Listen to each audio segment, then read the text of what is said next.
I don't think I think we'll have to worry too much about that. No, no, don't worry at all. Just have a good time. What time is it that where you are right now? 10 o'clock. 10 10 o'clock in in the the morning. morning. Yeah. Yeah. Okay. Yeah, this is one of the reasons I decided to face the window because I think it's so cool how, you're what 7 hours ahead, right? Yeah. So I'm So it's just getting nighttime over there.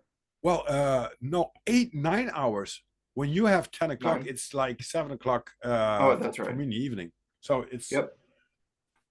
by me, it's pitch dark. It's really pitch dark.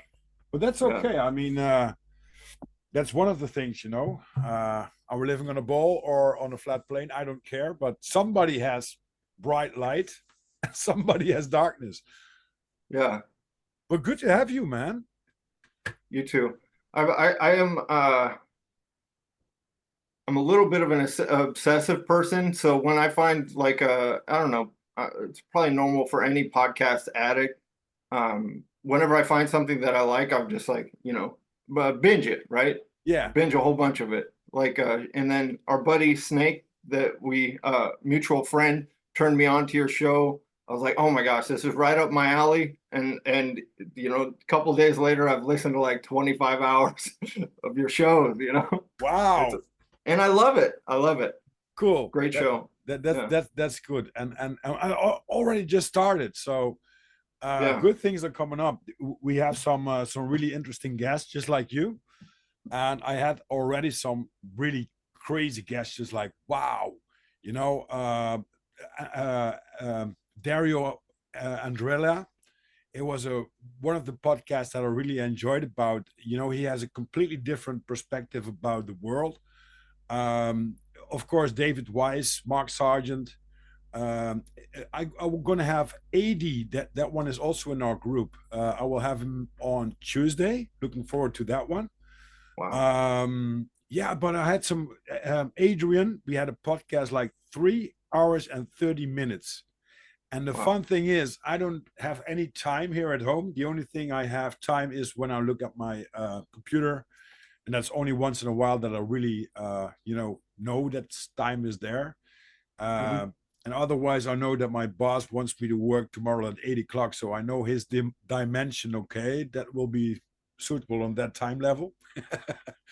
But the rest is Yeah. just, yeah, we're just having a fun time. We have some questions, and we just have basically a great chat. And I really like the conversation you already have with us in the group, and also with Mormon Rishi.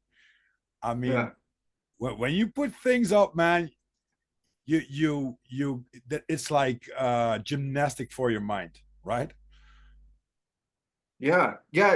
And one of the reasons I was so excited to being invited in that chat, and then to be, eventually speaking with you guys, and I've already spoken with our buddy Snake, and is that like, for those of us who really dig into this kind of stuff, there's only so many people you can talk to about it. You Mm. can't, if you have like a close friend or a family member, they'll kind of go back and forth with you about this stuff. But there's, it's hard to find people who you can really dig deep with this in this stuff. Yeah, without And then losing when you them. do, you're like, okay, let's get into this. Yeah.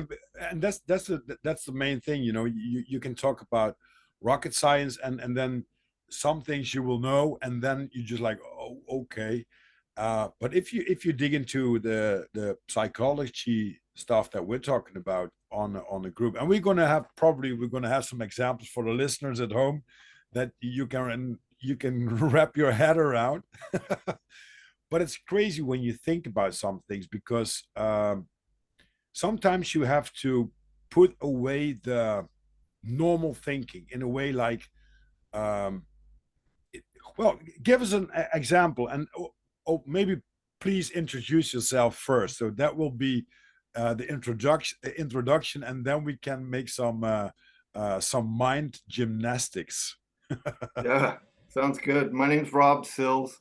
I'm I live in California, United States. I'm into music. Not a huge sports guy. I'm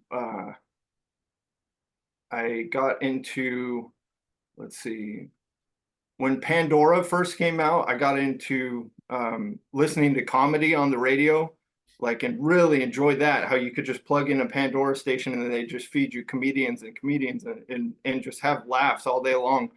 And then that's how I found out Joe Rogan. Hmm. And then by listening to his comedy, and then that eventually led to me finding out that he had a podcast.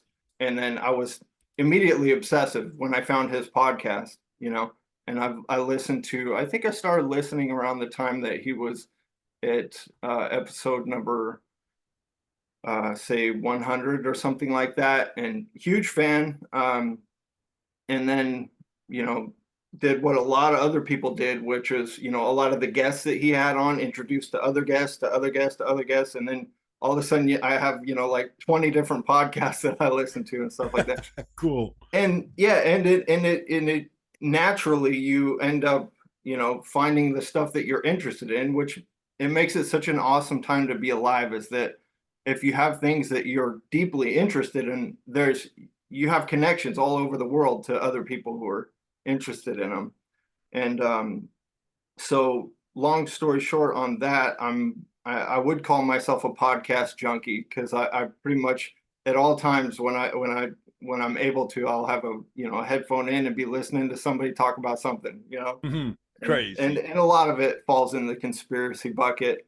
Um, but yeah, let me think if there's anything. And then the thing that I did think about that I would like to kind of narrow down the introduction a little bit more is, I think one of the things that I'm excited to talk about, or that I care about or have passion about, is one thing about me is that I'm um, the quote, and I think Rishi brought this up. There's a quote, and I looked it up. I think it's Scott Fitzgerald who said the thing about the sign of a whatever strong mind is to be able to hold two opposing ideas, Hmm. right? And that's something about myself that I find that I, throughout my life and my adult life, I've noticed, okay, I do this on a much, I don't want to say higher or lower, but Hmm. it feels like a much higher level than most people. Yeah. And not in a way of like that makes me more intelligent or anything. It's just unique, you Hmm. know, like, because I can be talking to somebody who's way smarter than me, but I can also do that thing where I can hold their paradigm and hold my opposing paradigm and not have any issue with it, Wow. you know? Leveling in a real good way. Yeah, and I did some deep thinking on that just in the last few days.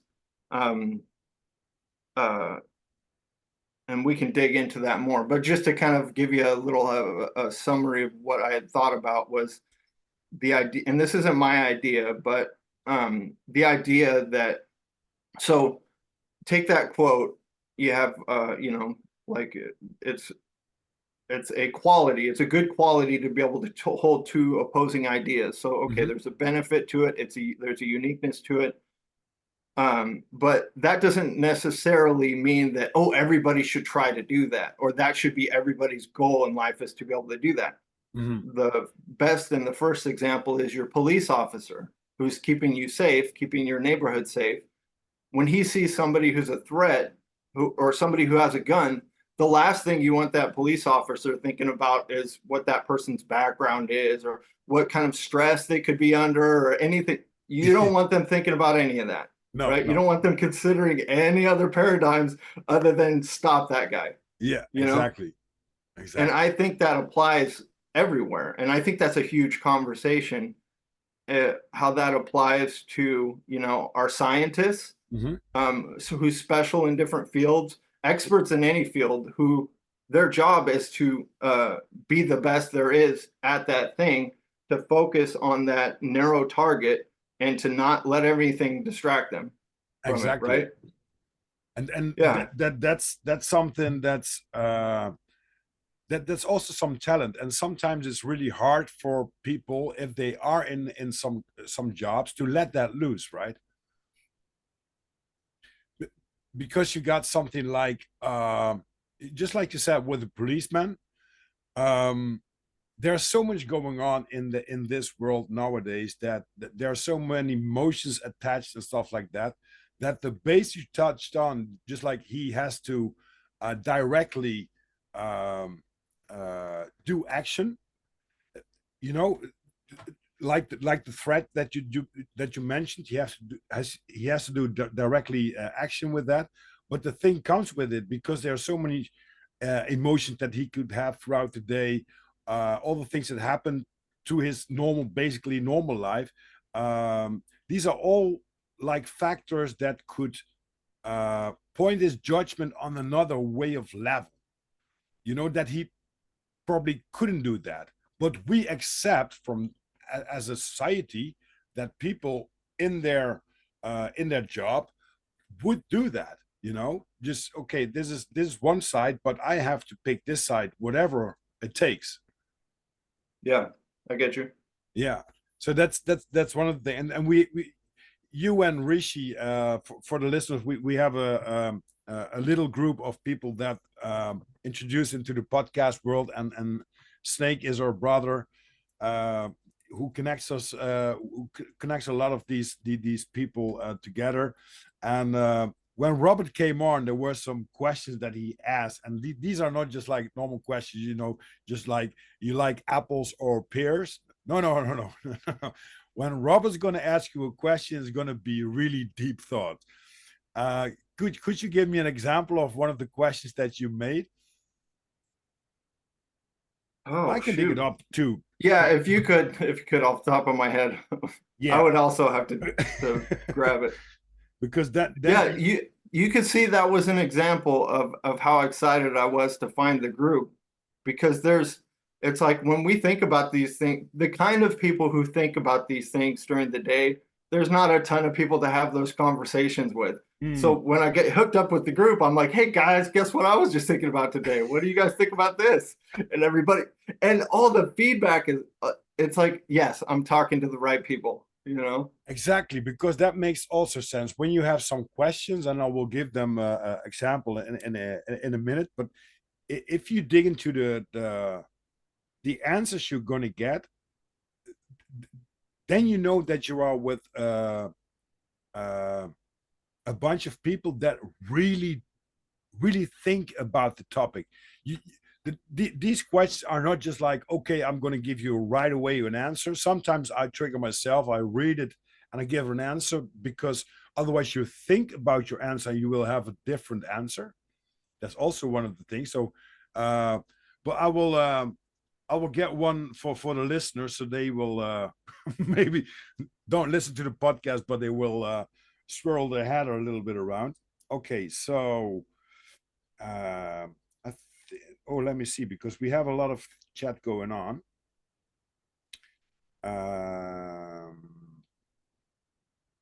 Yeah, here's one. Oh yeah, we really had a good talk.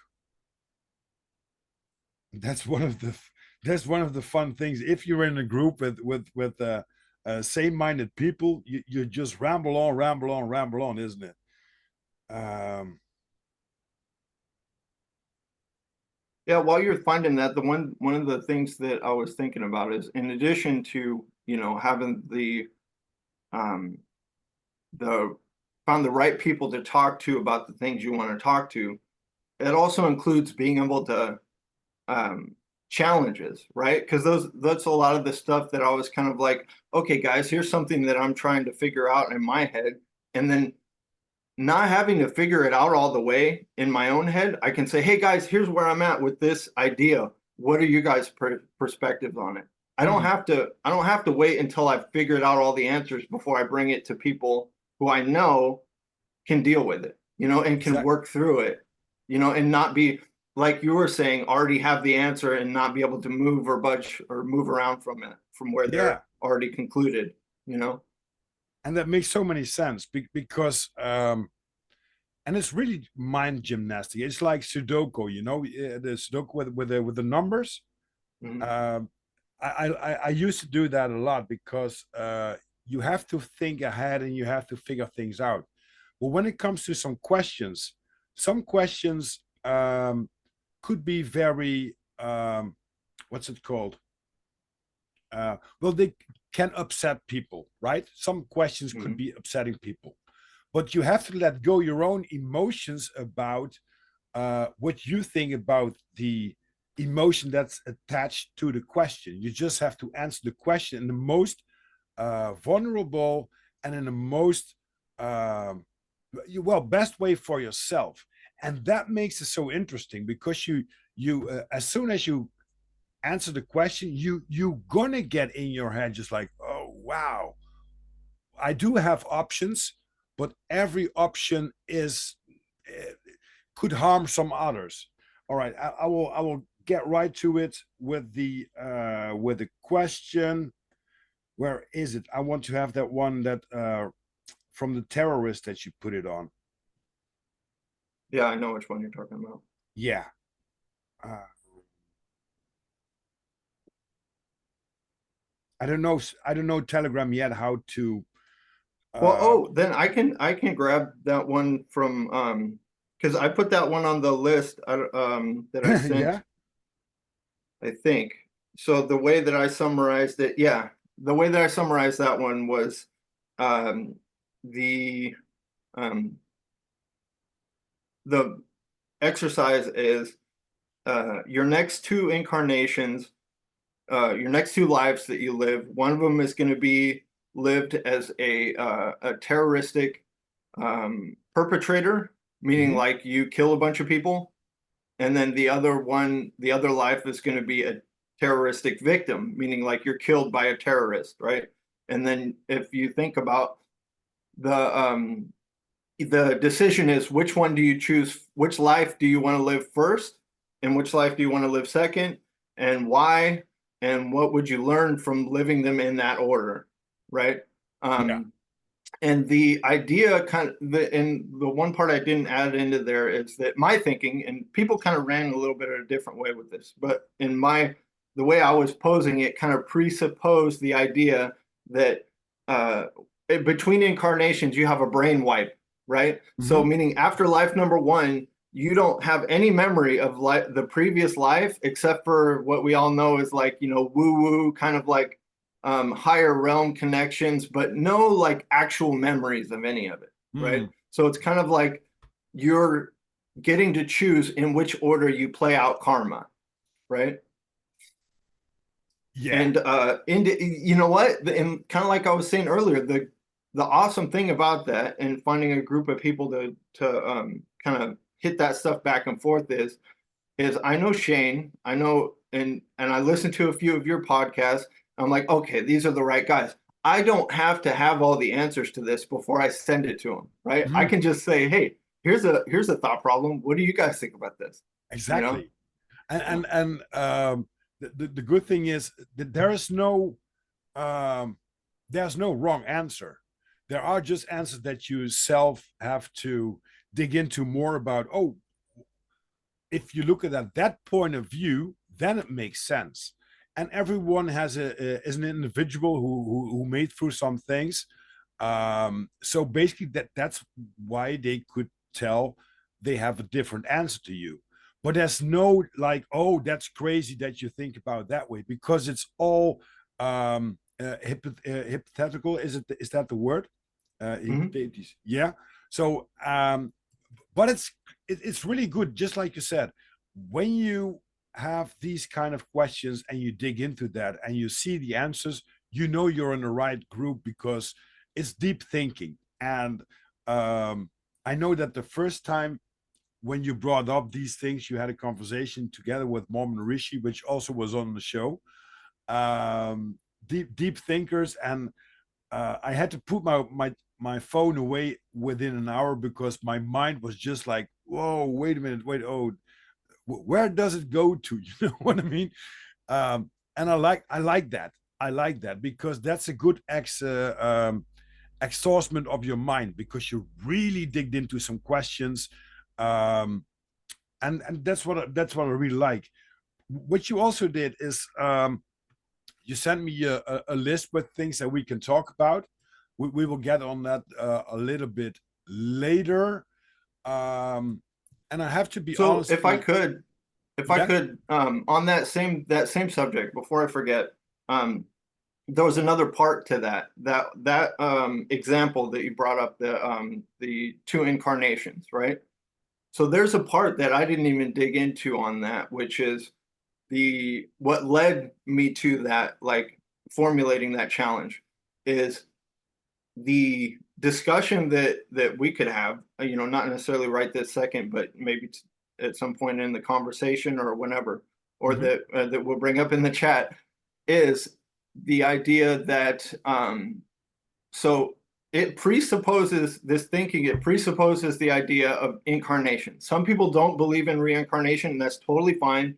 Hmm. And I'm not going to say they're wrong at all. I'm not 100% on it, but that's the premise of this idea, right? So, on that premise, the idea that reincarnation happens, and let's say we live out types of karma to gain types of experience, the question is, or the idea is, um, that if that were something that people we perceive as bad people, like evil people, Hmm. right? The question is, are they living out an evil incarnation to gain a specific type of experience, Hmm. right? Like, and you would go right back to that terror, and that's kind of what that question was used to kind of like pick apart, right? What would you learn from being a terrorist, and what would you learn from being a terrorist second that you wouldn't learn if you did it first, Yeah, right? exactly. You Exactly. know, so and the reason is not because I'm trying to dig into the, like the psychology of a terrorist. That's an exaggeration to kind of work on the idea, which on a lower scale, when we're talking about things like flat Earth, or the better example would be NASA putting out fake, um, anything fake, Hmm. right? That they're putting out and selling to people as if it's real, Hmm. right? So to me, I look at that and I think, okay, that person is intentionally fooling people on a large scale, and that's wrong, right? Exactly. But they that's the life they've chosen to live, and what's the karma involved with that, right? Yeah, And exactly. What now does and that with now someone knowing that you are deceiving the whole world, not just like family or friends, but the whole world. You know that you do things that are not 100% truthful. That and that and that's of course one of the interesting things about our mind. I think that they said in the 90s that we discovered like 15% of the human brain, how it works, but we still don't know how someone can be a perfect neighbor, a perfect employee, perfect family member, and then all of a sudden kill 5 or 6 people. All of a sudden, we just can't put our, we don't know what the snap line is. And that's, of course, a little more deeper thought. What happened in that brain to do these kind of actions?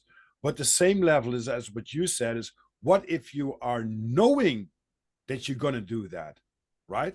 So are you gonna tell people just like, okay, I got this feeling that I'm gonna, for example, kill people, or I got this feeling I'm gonna tell BS to the world, but I have to because it's my job, just like if you are in NASA.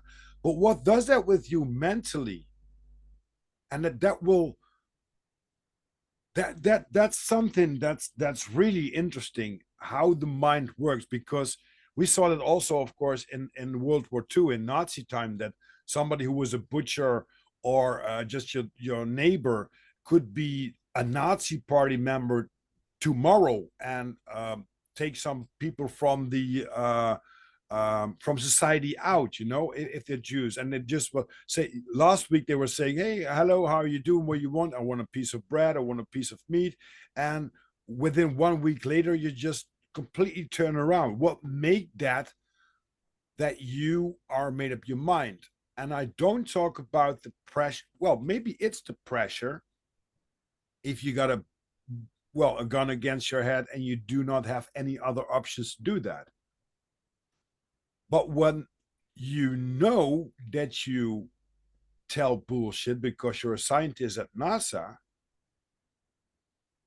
then that's a different question, right? Because you know that you're telling BS, probably. My thoughts on that is that, and it's not necessarily a quote, but the idea that that everybody is the hero in their own story, right? And I think that applies. You know, probably it probably applies even to the, or maybe not necessarily the main character, or I mean the hero, but maybe just the main character, right? Mm-hmm. Everybody's the main character. So that would apply, you know, to, you know, like the person we're talking about at NASA, or the you know, the person who goes and steals, right? Um, Victim mentality, right? The idea that somebody who wants to go and take a bunch from a bunch of other people, their what's their storyline behind it that Mm, makes this the right thing to do, right? Like maybe in their mind, hey, it's, you know, I know stealing is wrong, but for me, this is the right thing because blah blah blah blah blah, exactly. right? Now, what is that? Well, how does that, somebody in NASA who, let's say their job is to convince the public that we've accomplished a certain task. And he Mm-hmm. knows that it hasn't been accomplished, but for whatever reason, for security purposes, military purposes, whatever, his job is to convince the public that this has been accomplished, Mm. right? Like he knows that that's not true, but he is definitely a human being and has definitely done the math to decide this is the right thing for him to do. And he does a great job. Yeah. Yes. Well, that's a funny thing. I sometimes I give an example to people that's like, if you have a war, you have people from A with General A, and you have people on the B side with General B. For B, A are the terrorists. Mhm. For A, B are the terrorists. So who's wrong? And you see that now coming. I saw something on, I think it was on TikTok, about a discussion about what's going on now in the world. Don't want to get too much into into politics, but what's going on with the Houthis, and you know, stopping the traffic from Amazon and stuff like that. Well, sorry if your packet is delayed, but you know what we did to these people? We bombed the shit out of them, and now they only block some traveling routes, and we are going bonanza. Mm. What the hell is wrong with us people? I mean, and that's what you, exactly what you said. What's the story behind that, uh, behind the thought, or behind the action that somebody did? I think Freud said that behind every, um, behind every behavior, there is something that explains its behavior. Like, it's something like, I was thinking about. You can convict somebody from murder, but it depends if it's real murder in, I think it's first degree called in America. Um, but if you raping children, that's probably another subject, of course. But you decide to do that with a child. That's something difficult than when you, okay, first of all, you want to kill somebody, or you have to kill somebody because you're in a in a situation, right? But if you do something to a child, it's your decision to do that. And of course, that's a deeper thought, because people say, wait a minute, there are people whose mind is psychology messed up, so they feel attracted to them. But that's a very hard thing, because we are mature people, and of course we relate all the thoughts that we have to ourselves, because we are decent, law-abiding citizen, right? But what if there's this smack in your head, this little thing that messes you up about, I know someone, I knew someone who was fascinated with death. and he just wanted to kill himself. And there were a lot of people who were very sad about that when he killed himself. But he was so fascinated by death for all his life. And a lot of people were also very glad that he could experience exactly that, what he was been reaching out for all his life. But it's for a normal human being, or call me normal, but that's crazy ass. You know, I I get you. mean, Yeah. you haven't met a normal one. How was that going? But it's really fascinating, and with the questions you put it into the group, you have to think about some morality, about your emotions about it, but also dive deep into, well, what could be a good answer to this very hard question, right?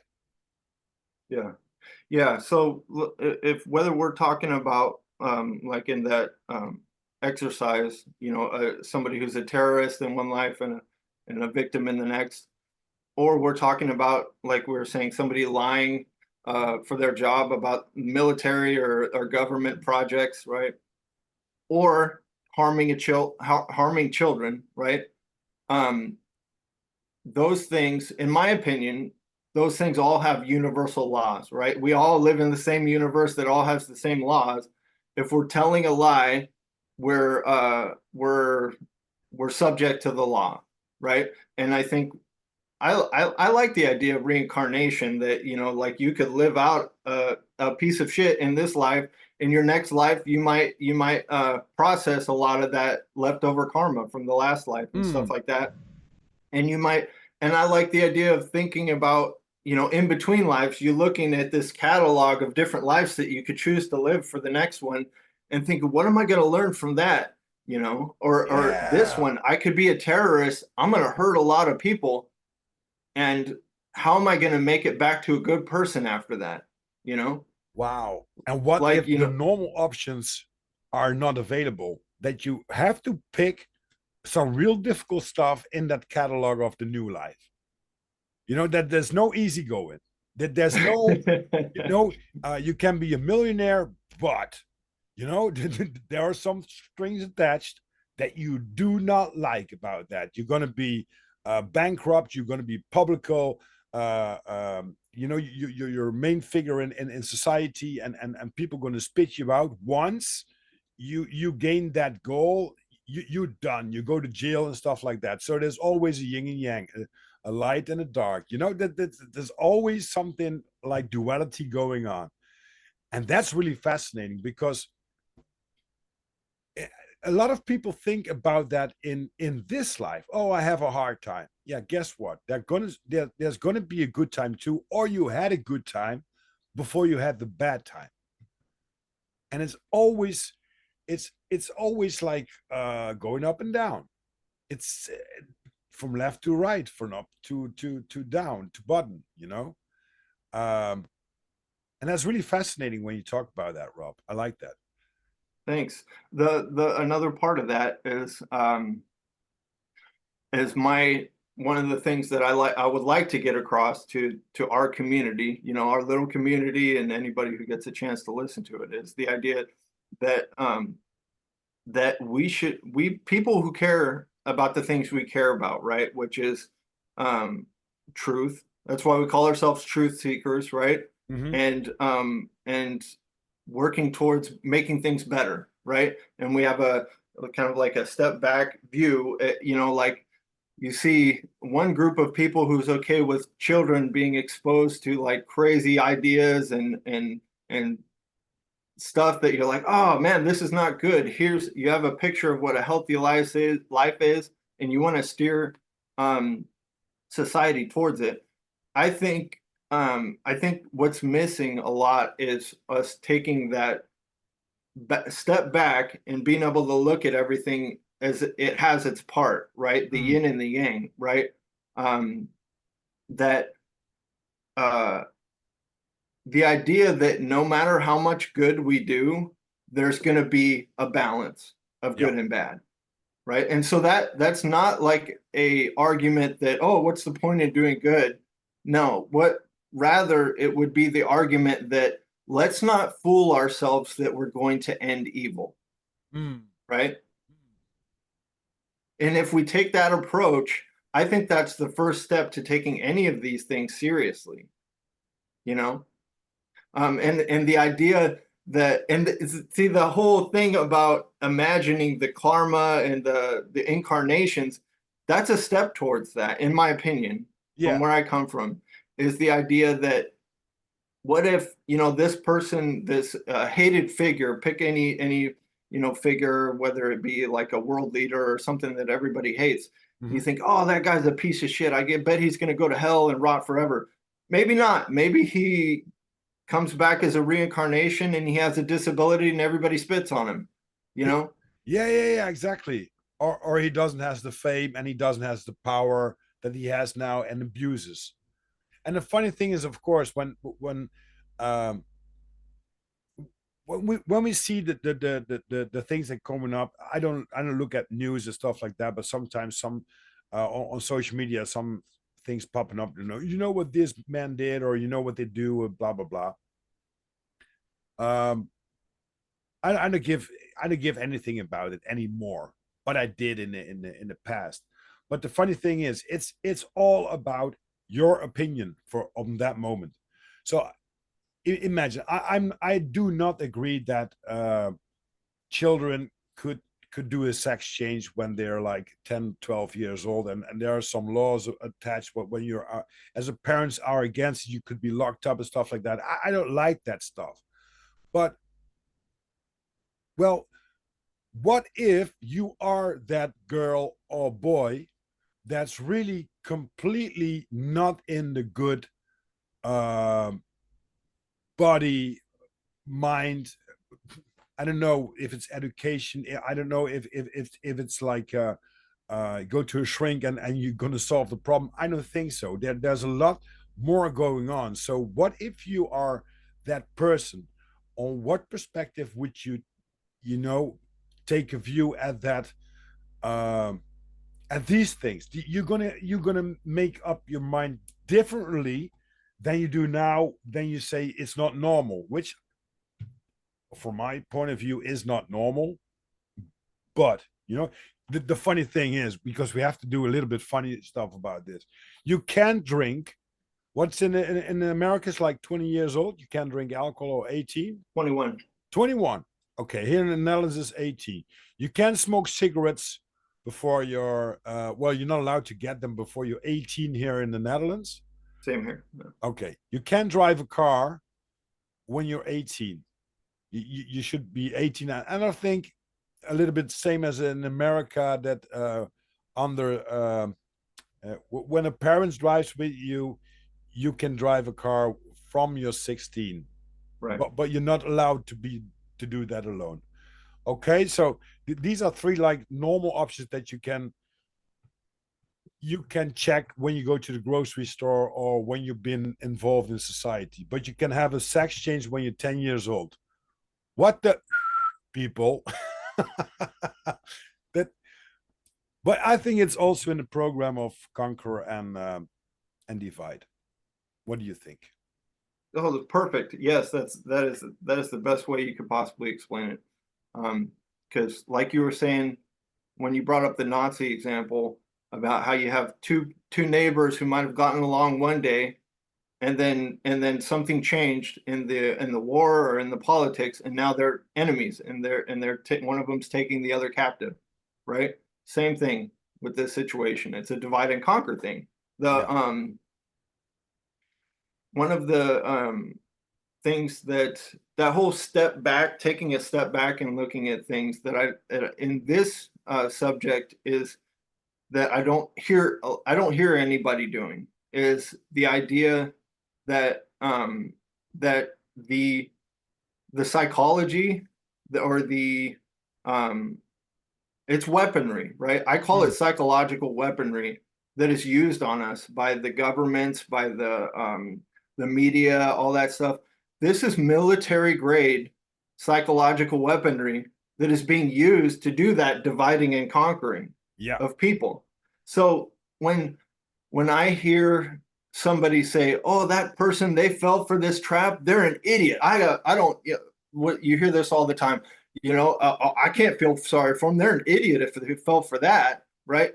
Hmm. Like, no, they fell for a trap by the most powerful militaries in the world using their very best psychological weaponry.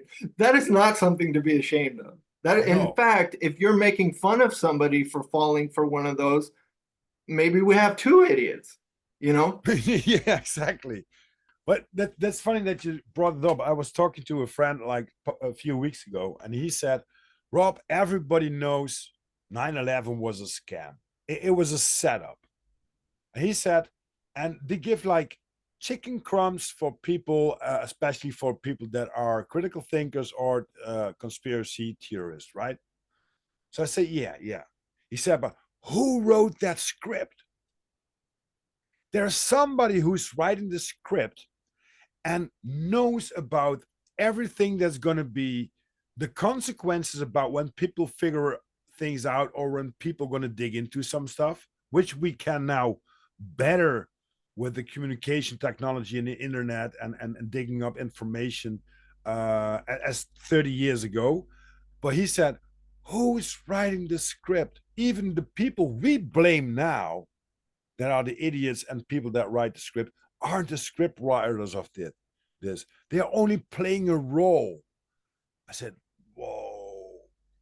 Then my mind was just like 1 hour rushing down on some rabbit holes. Like, if you look at that perspective, for a lot of people like being in NASA or in the military industrial organizations and stuff like that, it's like a job security, right? Just like what you saw with COVID, if you don't take the shot or whatever, you're not going to get your pension. You don't have you don't have everything that you build up for all your life. We will take that away in one control alt delete motion. So it's some kind of like job security, and a lot of people think, I think they took stuff, and I don't talk only about it, yeah, but also do things in their company or for their boss that are they don't want to do that, but they have to do that because otherwise they don't get paid and they have to search for another job. What do you think about this job security that I brought up? I think. Well, I have an idea. I have an idea on that one that I thought of, and I kind of talked it back and forth with my brother and maybe just another person or two. And there's what I call the, let's say, the Disneyland effect. And Mm-hmm. I was actually going to send this over to the chat. I didn't do it yet, so I'll just kind of explain it. Okay. Is Yeah. The idea is, if I'm going to Disneyland, uh, I only go there once a year or something. We spend a bunch of money, whatever, get hotels, all that. Um, I don't want anybody calling me and bugging me while I'm at Disneyland unless my house is on fire, Uh-huh. right? Like, if my house isn't on fire, I'll deal with it tomorrow, right? Oh, there's a little leak in the toilet, or or the neighbor, they're getting in a fight. Hey, I'll deal with that tomorrow, right? Uh-huh. I'm at Disneyland, right?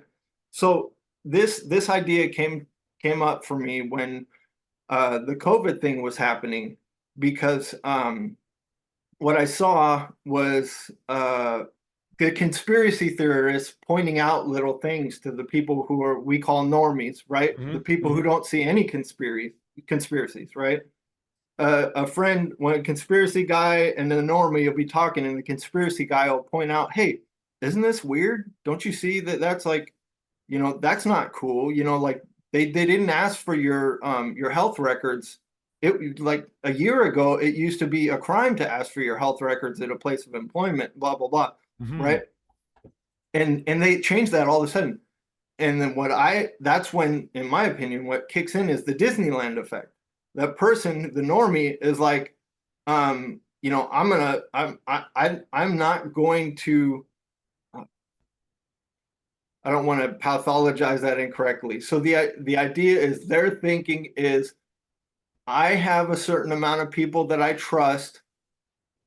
This is the directive that they've given. I trust them. There must be a good reason for it. Mhm. I don't have any time to really go battle this idea of whether or not there's a good reason for getting your medical records. You know, there's a threat. People could get hurt. I trust the scientists that are telling me that we got to show our medical records, so we're doing it, Mm. right? For Mm. me, that came across to me as that same vibe as somebody at Disneyland saying, "Don't bother me. I'm at Disneyland." Yeah, You yeah, know, yeah. like and so it was like you could heap on so many different like conspiracies. You could point out so many different things, and no matter what you pointed out, this person would not like not I don't have time for any of that. You're retarded. You're Exactly. retarded. I have, I have work to do. The scientists have ruled on that. Trust the science, you know. I don't Yeah, and want to deal with it. it's fascinating because a lot of people, I think, do not have the time to dig into that stuff. They need their breath and play just to go out through the day. You know, they have a family, they have work, a lot of pressure, a lot of stress. So they don't want to dig into some stuff, which is cool. I mean, everybody should have their own path of growing or noticing or whatever.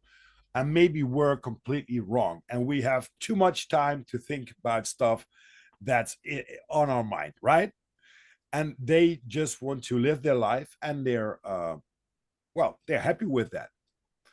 But the thing comes, we are humans, we are curious people. And even if you look at now at the technology that we're connected now, you know, you're in California, I'm in the Netherlands. uh, we talk to each other. We have visualization, we have audio, we have all that stuff going. My computer is recording. We can make stuff happen that we couldn't probably 50 years ago. So it's really fascinating. That's because we're curious people. But a lot of the normies, or whatever you're going to call them, um, are just okay. We can do that. Point. That's it. I'm still fascinated about the fact that I can talk to you, Rob, on quasi on the other side of the world. You know, your son is Well, setting. Yeah, go what I ahead. was kind of what I was kind of going to push towards with that idea of the Disney, what I call the Disneyland effect, is the to bring it back to the military grade psychological weaponry of what's going on. When you say divide and conquer, and when I look at that situation between the conspiracy theorist and the normie, and the conspiracy theorist is just hitting a wall trying to reach this normie with this, and he might look at it and he might be mad at the person. Why aren't you listening to me? Right. Huh. And we're not considering all the millions and millions of dollars in commercial industry and ads and propaganda and all that went behind keeping those people from being able to connect. Yeah, separated. Right. Yeah. And Yeah. those are two people who, like the conspiracy theorists probably wouldn't be, most of the time, they're not even going to be reaching out to that person unless they care and genuinely want to make the connection. Yeah. But the part that I'd like to dig into more and to understand more is how do we take that step back, and navigate it with the respect that it deserves, right? Which is, Mm. I'm not going to look at that person like they're an idiot, for not hearing me out. I'm going to try and understand, okay, what what are the barriers between what I've noticed, which is like a conspiracy. I'm like, okay, this is obviously wrong, and where that person can't hear it. What are the barriers in the steps between that Mm. if I really care about them hearing it, you know? That's cool. I had something going on with a friend of mine, and we were talking about conspiracies, and he it was just like you said, hitting a wall constantly, constantly. And then all of a sudden, I was talking to with my girlfriend about it, and she gave me a perfect example. It's like if I talk to you about Rammstein, and you don't like German music at all, you don't like metal music, I can talk to you for hours, but it goes in and out, and you will be pretty bored. You would probably avoid the complete situation about talking to me because I'm only talking about Rammstein, for example. And I think that goes also with this kind of stuff. If people do not want to dig into that, not interested in it at all, don't take a stance at it at all. If it's fake or not, they don't care. You can talk about it. You can put your energy in it, and your truth and your facts, but it doesn't matter because they don't care. And that's something you have to, you only can see when you, as you said, step aside a little bit and take the helicopter view instead of the frog view or the normal view, right? You have to get up and see you set yourself and the other person arguing about a subject or whatever, or talk about it, and then you can put it in perspective. Oh, wait a minute. That then you see that wall, just like you said, indoctrination, advertising. There's a complete machine, a complete system that's very hard at work to divide us from each other. Yeah, and that the result in that, taking a step back, the helicopter view, the result might not even be a direct confrontation with the person. It might be the correct approach. After you've taken that look back, you might notice, oh, I'm not supposed to talk to that person directly about it. I'm supposed to do a little bit of work on this. And then maybe when I have a get together with these other guys, I can invite them to come along, and they'll have a better chance of seeing it from there. But Exactly. we're so stuck on, we want to argue it because we see the people on the TV arguing it, and we want to win that argument like we see happening on TV, Hmm. Yeah, you it's know? like winning the debate, but there's nothing to win. Yeah. Nothing to win. And if you go with that mindset, you would win. That's one of the things. If two people are arguing, uh, they raise their voices. It's going to be more to the point, to the person. But the first one, even if he doesn't, is on the right position, and he wouldn't win the battle, the one that steps down with his voice and takes deep breaths and just talks to him in a normal way and looks at him in the eye and takes some time spaces between his thoughts and between his when he speaks, that one's going to probably win, because the other one would say, oh shit, he knows more than me, and he will probably win because he's so convinced about how he's bringing it to me. He's self-confidence about that. And that's psychology that they're putting up at us all the time. I mean, even if you're only driving in a car, you see so many information and disinformation um, on the road ahead that you constantly have to make a decision, right? Even if you know this road for a long time, watch out, speed limit, watch out, this road is closed, detour, so much going on, stoplights, of traffic lights, as you say in America. So many, and then you have to control your car. You have to be aware of the traffic around you. So there's so much going on, and you have to, as a human, you have to constantly make a decision. But what if you're just sitting next to the one who drives the car? You do not have to make the decisions. If he's speeding, it's not your business. So you take the helicopter view on the one next to you, the driver has to make all these decisions that he sees on the signs on the road ahead, and you're just sitting there just like, okay, I'm going from A to B, that's it. How? I hope I will be healthy when I get out of the car, but that's the only thing that you care about. Maybe there's a time limit, but that's okay. Fascinating stuff, Rob. Yeah.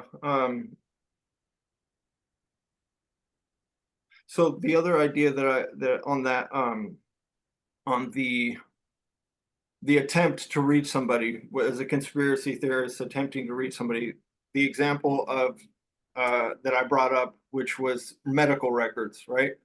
So um, the I think the instinct or the initial thought of the conspiracy theorist would be to point out to the normie and say, hey, just a year ago, if somebody was forcing me to provide my medical records, I could sue them. This is crazy, Hmm. right? Right? That seems like a sensible approach, right? But in reality, the correct approach on that it might be much more a humbling approach and not feel as exciting or anything like that. It might be something like, hey, you know what? I understand everybody else is okay with this, but it doesn't feel right to me.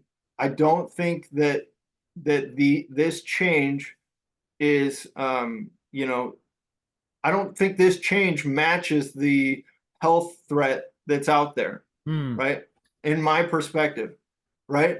See, that's a lot more like I'm not forcing them what to think. I'm not trying to convince them of my idea. I'm saying, here's what I believe. And here's Hmm. how this, it shows them that, hey, I've thought through this a little bit. Here's the conclusion that I came from. And just kind of putting that as, I gave this some thought. Have you given it thought?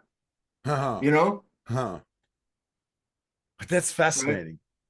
But Yeah, because for I'm not saying that I do that. I have not I'm just thinking about doing all this stuff, right? That's what I want to talk to you about it is to figure out because when we find a group of people that we can talk to about this stuff, we're the reason it's so cool is because we know we're talking to people who care hmm. about these things, right?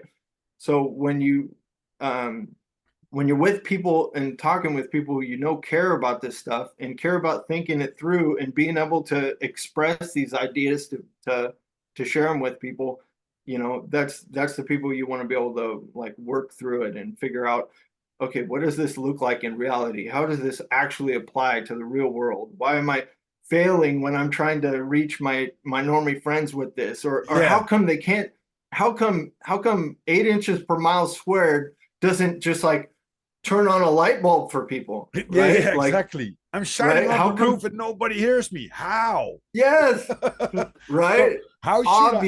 Obviously, we're not taking the right approach, right? Yeah. If Well, I think that also in your truth journey, how long is it that you've been digging into some stuff that you think that's been called like rabbit holes? um let's see. I think I've had the personality my whole life, right? But like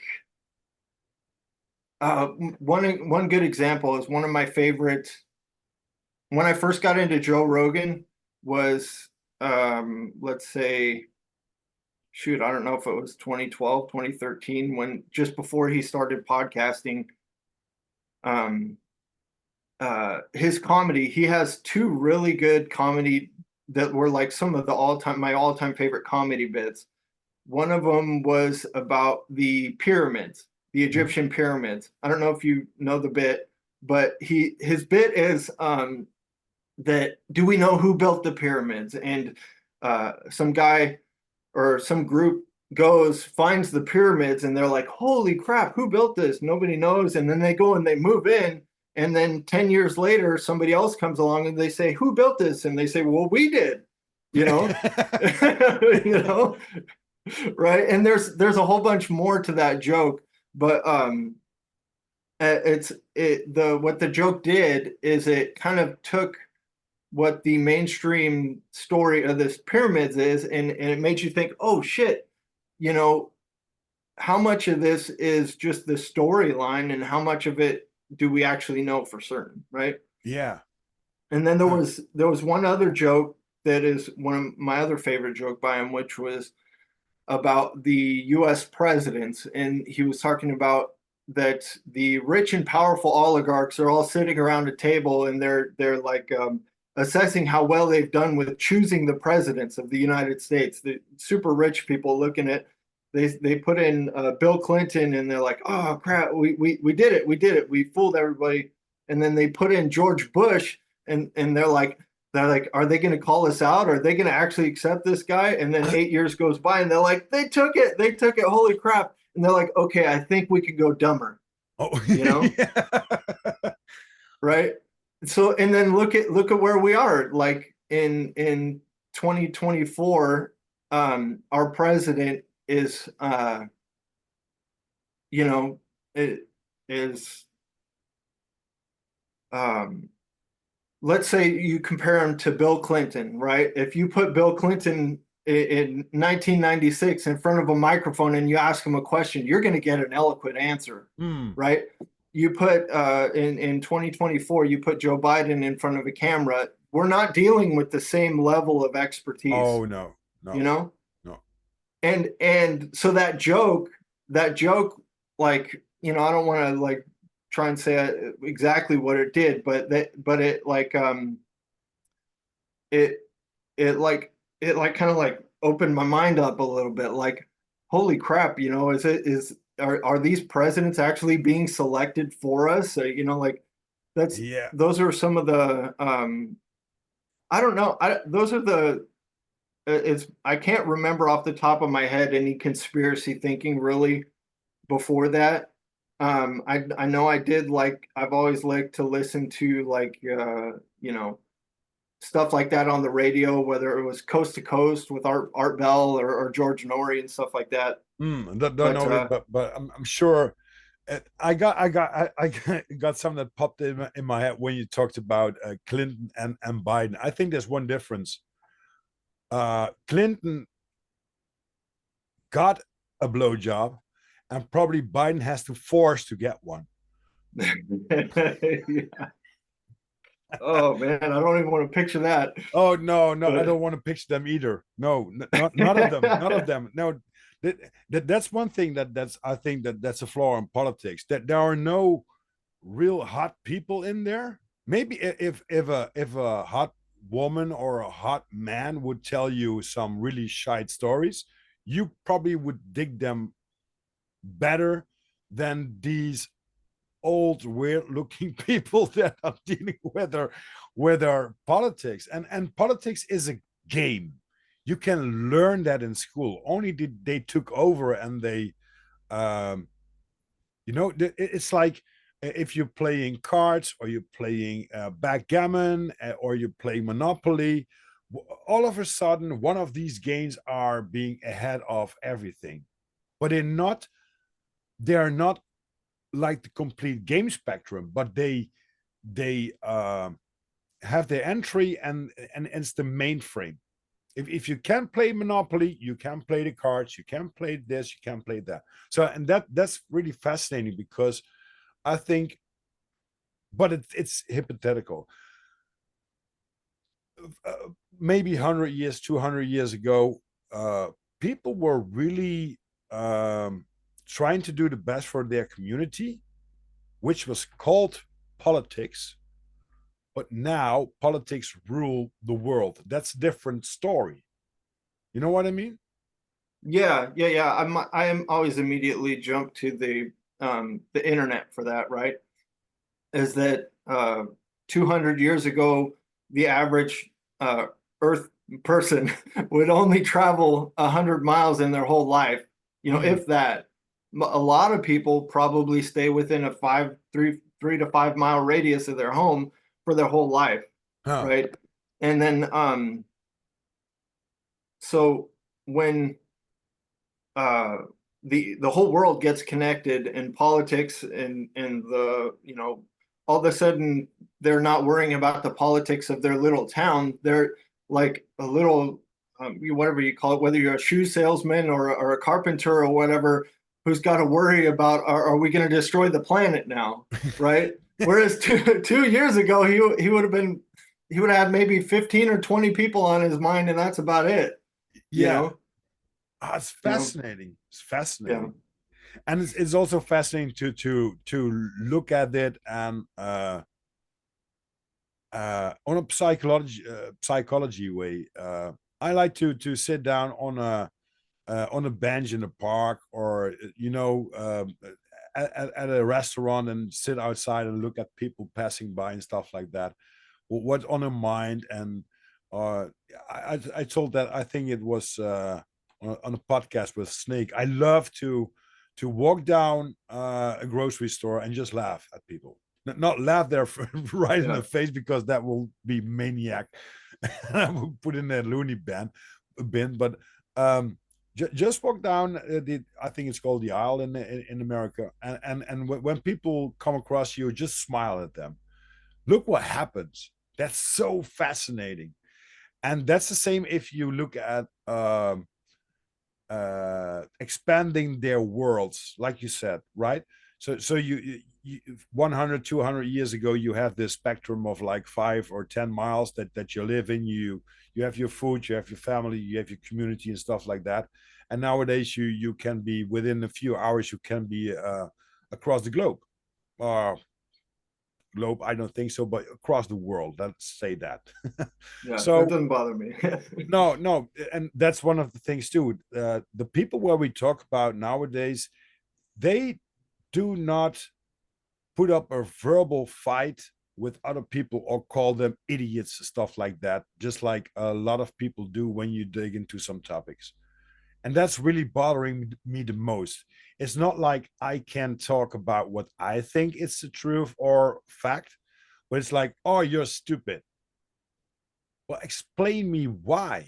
They do not have a real reason why they call you stupid. Only because their belief system is different doesn't make me stupid. It's like what George Hobbs always says on his podcast. It's really fascinating that people that believe in the globe, in the heliocentric system, they don't know the facts about their belief system. That's bothering me the most. How about you? Because I know that I got a message from Snake about some questions I have to ask you, Rob. So that's That's going to all be good. fun. Yeah. That's going to be fun. I'm Yeah. already having fun also, because Yeah. for the listeners, fellow humans, I never talked to Rob, as I never talked to Melanie, as I never talked to Jessica. We just hop on a podcast and we're having a great time, and that's the real disorganized productions. And yeah, Yeah. skipping branches like a squirrel. I like that. I love it. Yeah. Yeah. Yeah, and back to our buddy Snake, that guy, um, I've only known him for a couple years, but and I've only talked to him on the phone, I think maybe 3 or 4 times. And like when he invited me, hey, come join this group, and I hadn't talked to him for maybe a few months, and he was talking about trying to get in working on podcast stuff, and then he'd already made all this progress working with you on stuff. Like, holy crap, I was so happy to hear that he did it. And then on top of that, to find that, okay, he's got a group chat going, and then I listened to some of your podcasts, and I'm like, oh my gosh, he found the right people. Mm, That's the people to be yeah. talking about this stuff. It's Um, like a magic potion that's been spread all over our people like the last couple of months. It's not that long. I reached out to Raul. I think it was like, oh, yeah, August or something like that. Maybe it would. I think somewhere there, August or September, stuff like that, because he was on George Hobbs, and there was something in his answers that he gave to, and he talked about on George Hobbs' show, that could that I really dig, that felt like, wow, I want to know more about this guy. So I just reached out like, okay, hi, I'm Rob. I love to talk to you on your podcast and stuff like that. Or you want to be in my podcast, because I was doing podcasting. I had some episodes, but not was pushing it too much. So we got in contact, and then it's like a roller coaster, but it's a real fascinating, great one, because all of a sudden it clicked with the people I talked now with. And it's really uh, strange how you could, and I was talking to that with Snake also a few times. It's so strange that you can talk to people like you know them for all your lifetime, that there are so many things that are, you know, it feels really like brothers. There's a community going on. There's this love in this in all our messages, even if you do not agree with each other. There's still this love going on. And I, for my perspective, when I go back to my own life, a lot of people that they can be on the same level, perfectly fine, but when you're not, then you're out a lot of times, or they don't invite you again because you bring up some tough stuff. And I'm an Aquarius, so when some I have a big heart, I got a lot of love. But when somebody messes me up, I just disconnect directly. I don't. I just don't think about it anymore. That's one of the good and the bad things about it, being an Aquarius. The only thing is what I wanted to point out in this community. There's so much going on with the topics that we talk about, the love you get, and the familiarity that you have with the people that you do not know. I never saw Rob before, never saw a picture, never talked to him. Only, oh, here comes Rob Sills. You got to talk to this guy. And he comes up like, if you are, if I got a question for you, if you are, with the terrorist stuff, uh, you want to be a victim or you want to be the one that is a terrorist, and what would you choose, and why would you choose it in that order? It's like, holy cow. Well, think about it from my perspective, right? I'm the kind of person who loves thinking about that kind of stuff. And most of the time, I have nobody to talk to about it, Like I just get Oh. to think about it in myself. I'm going for a jog or whatever. And then what I'll do is I'll like think about, okay, here's my answer to option A, and here's option B, and here's option B. Okay, cool. Those are some cool. I don't get to ask anybody else it. And then I stumble onto a group where I'm like, hey guys, what do you guys think about this? And then that's just so much fun because I Mm. get feedback instead of all being just having to think about it all by myself. Yeah, I think it goes back to my episode. I did my solo episode with isolation, because when you have these questions going on in your head, or just like these, how is your point of view, and you have this A and your B side, or whatever, A, B, C side, and you can't talk with anyone about it, whatever topic it's going to be, it's going to be lonely. You have to deal with your own silence, and you have to deal with your own thoughts about subjects, and some people could been driving mad with that. The funny thing is, especially what you said now, when you have the group that reaches out and that is interactive with you, um, something happens. There's something like this big brick that's just falls down, and you can finally do the things that you want to do, talk about, and you don't have to be with every thought that you had about the subject. You don't have to put it in your own head. You can spit it out and think about a new thought that's coming in. You got the right flow, the like the breathing, the in and out, except, and breathe in and breathe in and breathe in, and you want to push it out somewhere. But yeah, man, yeah, I got some. Let me see what Snake asked me about it. Um, oh, you are into air shakes and Jason M. Brashears?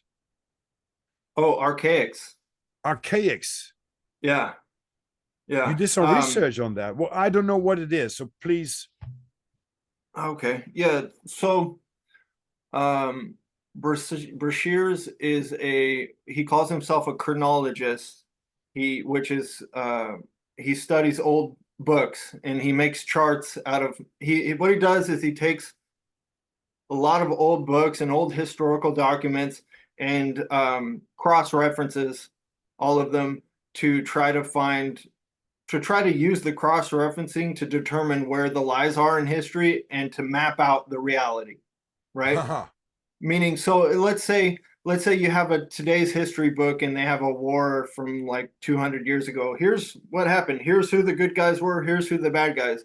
Now, if you have 30 books from around that period, you can like find all the facts and see how many facts match up between which ones. Find out was one of those books copied from another book. You can, that's what a chronologist does, right? And so this guy, he was in prison for a long time, and it's like a really what do you call it? Big controversy for him being on YouTube and gaining popularity. Is the first thing that people notice is that he was in prison for a long time. But that's kind of what he credits to having had access to all these books, was because in prison they have nothing but old books, Huh. right? So he had like a machine, just spent his entire time in prison going through these books, making charts, writing books. He wrote like 10 books or something like that. Wow. So yeah, fascinating. And he has, and I love alternate like history and stuff like that, alternative history, or I used to love Ancient Aliens until I'm not so sure that, I don't know. I Yeah. fell out of Yeah. interest in that. But that's the kind of stuff that gets my wheels turning. Like, okay, we're told this. What if it's not that? What if it's something else? And then so the reason that this guy is so exciting is because he uses historical documentation to do it. He's not making anything up off the fly. He'll say, uh, you know, I think, say, here's what history tells us, here's what I think it is, and here's 10 different books that point towards that. Like from yeah, yeah. So that he's a really interesting guy. A lot of controversy around the fact that he did most of his work, the majority of his work in prison, but he's had a YouTube channel for I think 4 years now, and the other big thing is he's huge on simulation theory. Uh-huh. So yeah, and I'm not sold on simulation theory, but I lean kind of towards it, but I'm not sold on it, but he is. He's completely sold on the idea that this world is a simulation, very much like the Matrix. When we die here, we get unplugged. Yeah, We yeah, we yeah, you yeah. know we meet up, we talk about what experience we had. Not necessarily like a computer simulation, but in general, the idea he Uh, looks at it like a simulation. it's fascinating Um, because, sorry, I no. saw this guy, John Levi Mhm. on YouTube. He's pointing out all these old structures, and he says, "How could they do that? It's not related to the stories that they tell about the history." So that digs in, as you said, with this guy Brashears. Uh, Somebody wrote the book about the history, and somebody wrote the event, and what kind of perspective did he had, and what kind of message did he want to bring? That's also fascinates me. Okay, what's the message behind that somebody wrote something, whatever book that is? Yeah. I like to dig into that. Yeah. So Yeah. and this archaics, how do you pronounce it? Archaics. Archaics.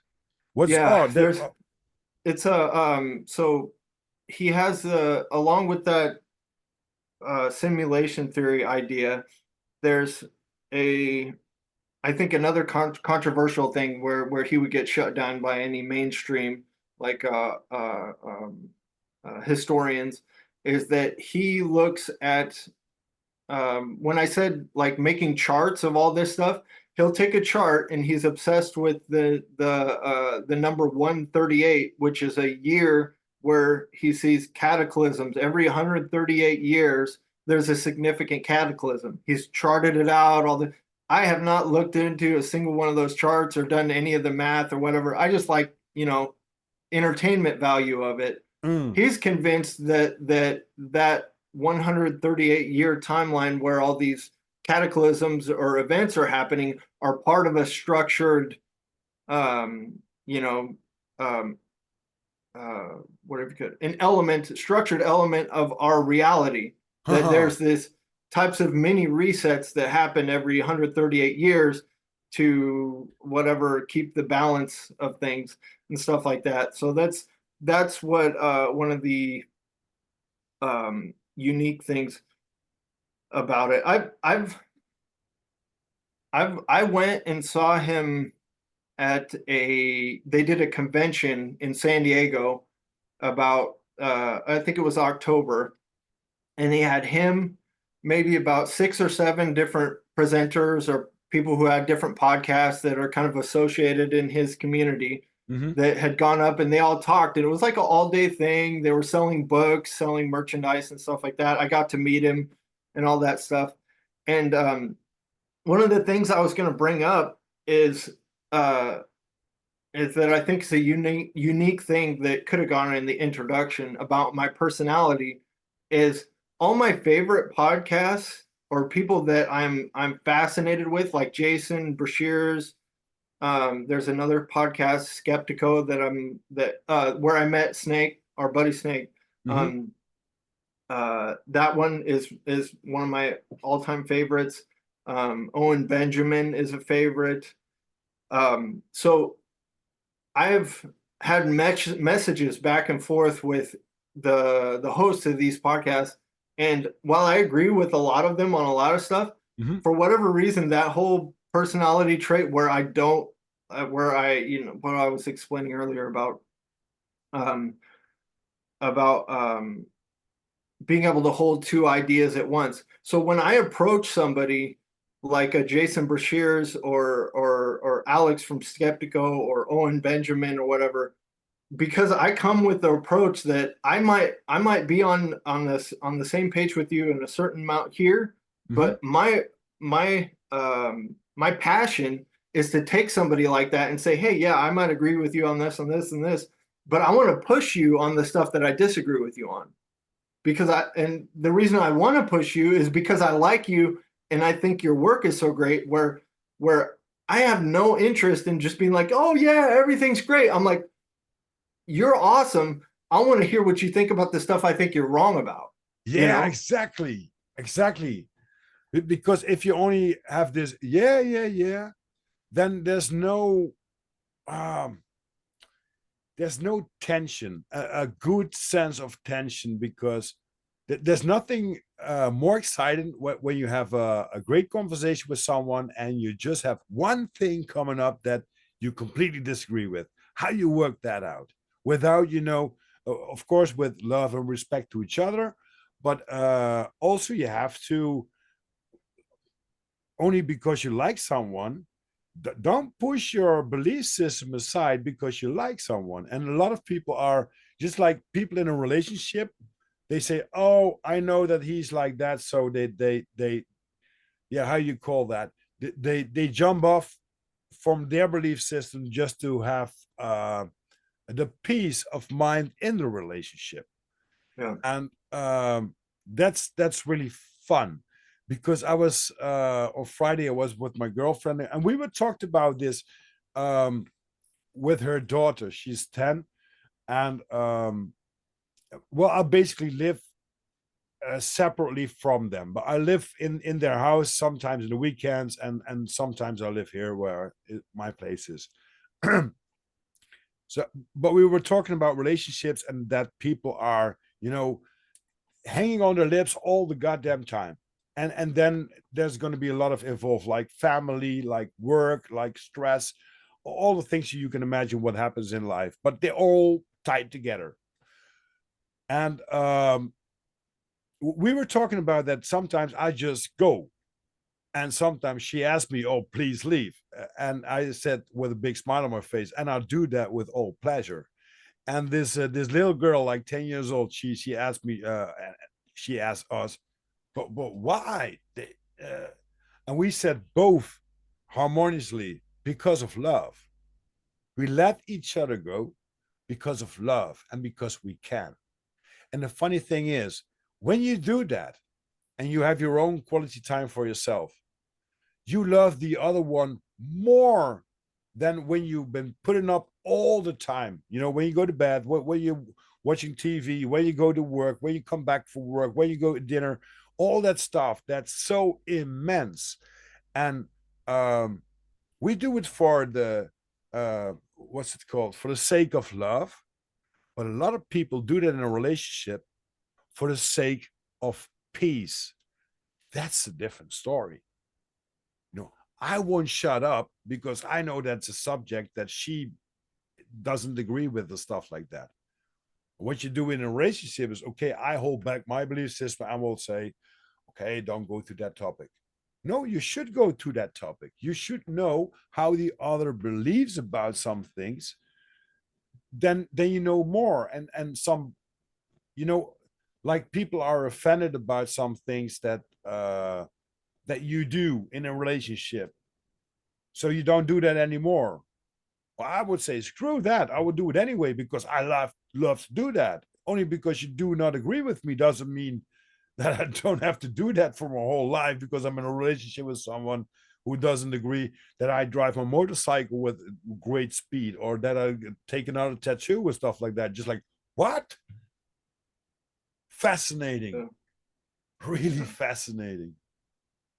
But I like the point of view that you have that, okay, great to talk to somebody and dig into what his belief is or whatever topic that you talk about. But I like to push it where you are, have to defend your system or stuff like that. Yeah. So, what the difficult part about that is because so, for instance, uh, how do I put it? I think I could apply the same that like arguing or discussing things with my girlfriend as I could with discussing with like somebody who I'm a fan of. For instance, Owen Benjamin. I don't know if you've heard of him. He's a comedian. Absolutely, Um, yeah. okay. I've written letters to him. One of the things he does is for anybody who might know is he lets his fans write in letters. He reads them live on the air, and it's not all just stuff that he agrees with. He'll be reading something that he disagrees with, and he'll have a total argument about it, or he'll make a case or disagree, whatever. It's awesome that he will read these letters live on the air, not having read them at all before, and Uh-huh. then he'll give a live reaction to them, Cool. on his podcast.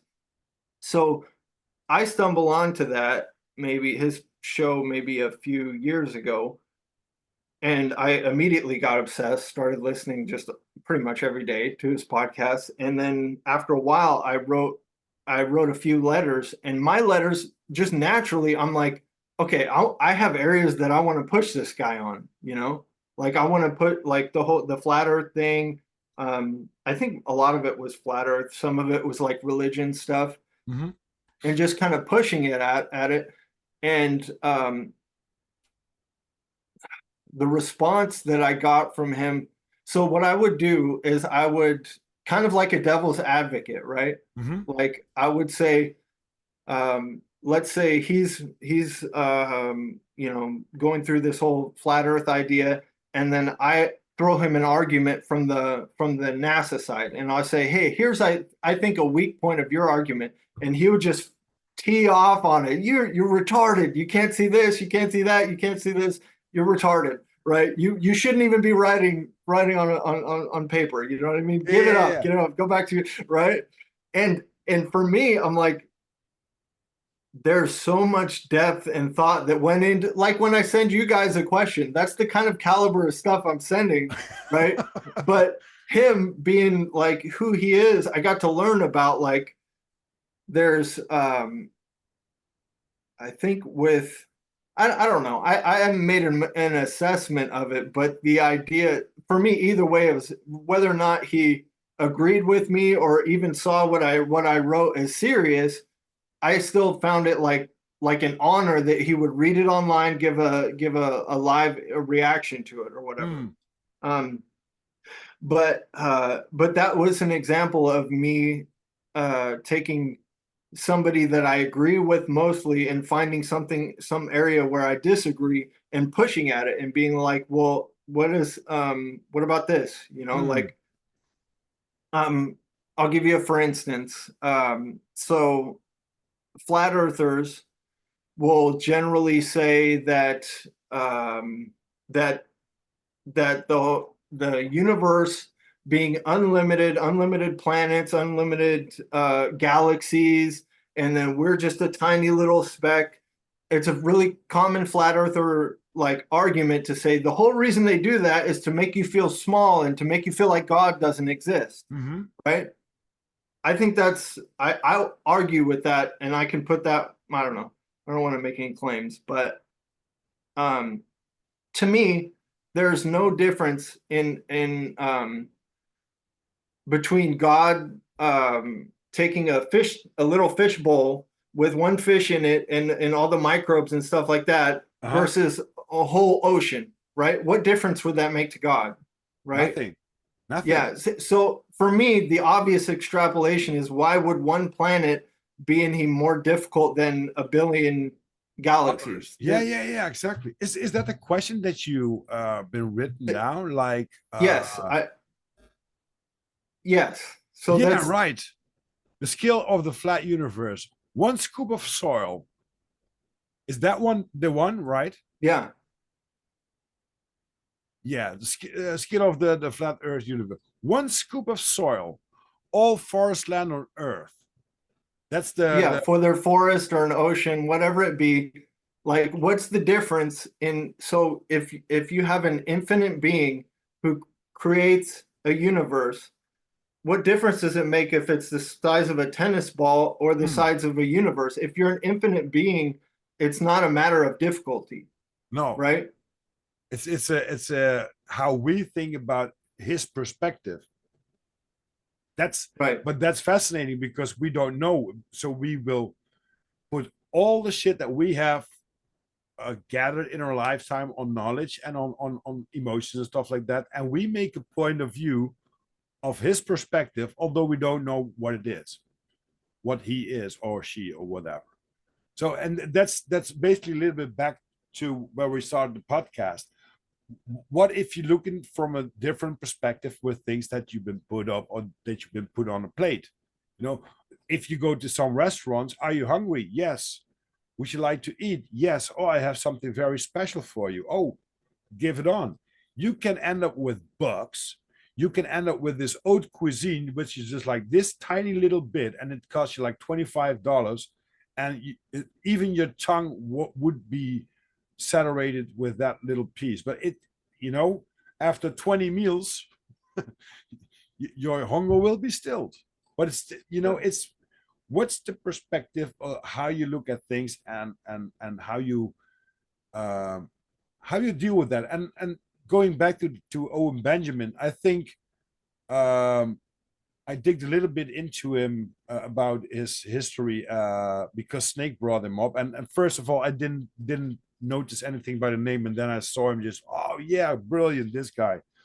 Um, when you're in a position in Hollywood, or basically in a position where society looks at you, that could be in a very small community or big time, you will have so many questions from people like interviewers and people that want to see if you're in the same on the same level or stuff like that, that you can basically answer a question, but people have bad intentions or have an opinion about the question that you answered.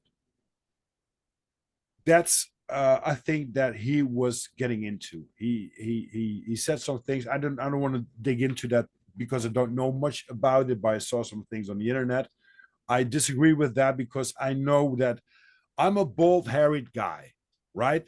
So if I'm standing with a Fred Perry or a Ben Sherman polo shirt on, and I greet you on the street like, "Hey, how you doing?" and they make a picture of me like this, they could point out just like Yeah. neo-Nazi, you're bald-headed dude. For the listeners, we were both bald-headed. I got a beard and Rob doesn't. Well, Rob has, but Rob doesn't. But you when you make a headline, you can bring up whatever you want.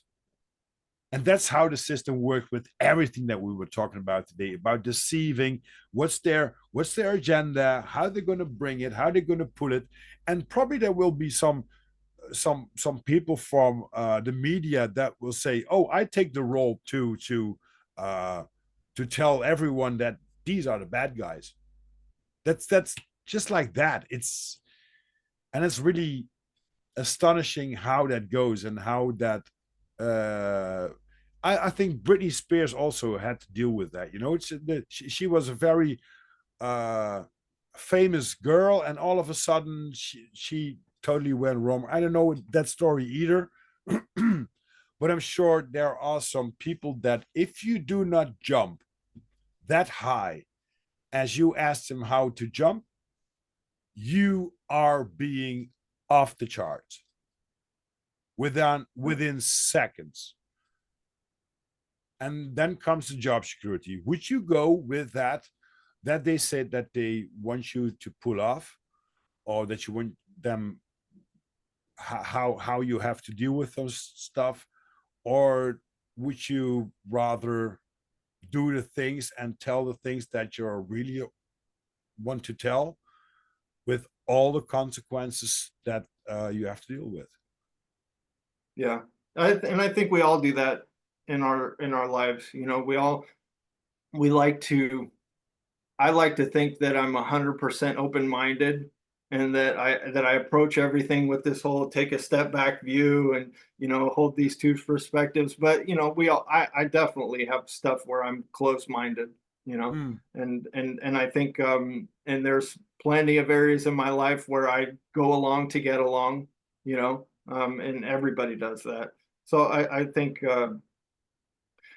like, and I try to keep that in mind if I'm looking at like an important figure to me, whether it be like a podcast host or somebody, you know, um, famous or whatever, and just remember that they're human, Yeah. like they're human beings. They have to Um, shit, eat, and sleep every single day, just like us. yeah, Normally. Some yeah, and people that I goes for doubt. the bad ones too. Like they're, Exactly.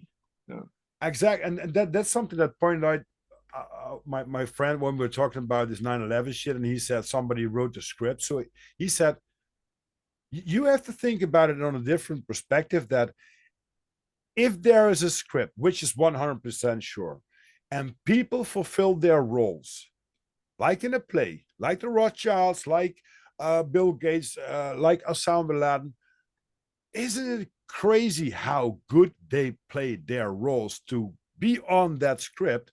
So probably they're doing for themselves. And then coming back to your question, or to your philosophy, uh, doing basically good because they play their role good.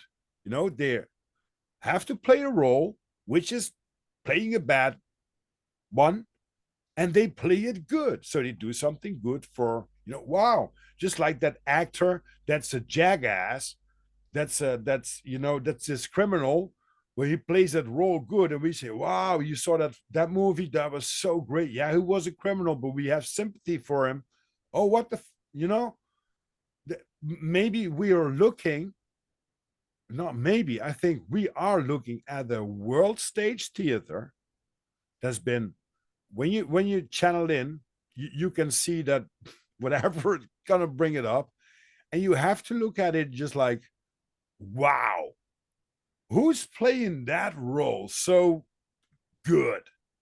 How you bring that up to be the bad guy, or to be the good guy? well, think about if you think about good decisions, people who are choosing to do good things. Um, there's not a script behind that, right?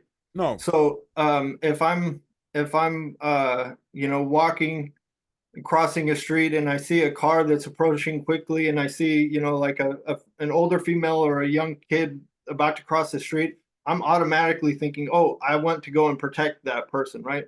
There's no like script behind that, right? It's No. natural progress of things, and I like to think that even though some of those large scale things like 9/11, the COVID thing that happened, the whole tyranny behind that, Mm-hmm. right? I have a feeling that it's not like an incompetence thing, but I don't think I think there's like just um, a frequency that people who are doing those kind of nefarious things can just be on that frequency in the Mm, same way that we would be on the frequency of good when we're thinking about helping out people around us, right?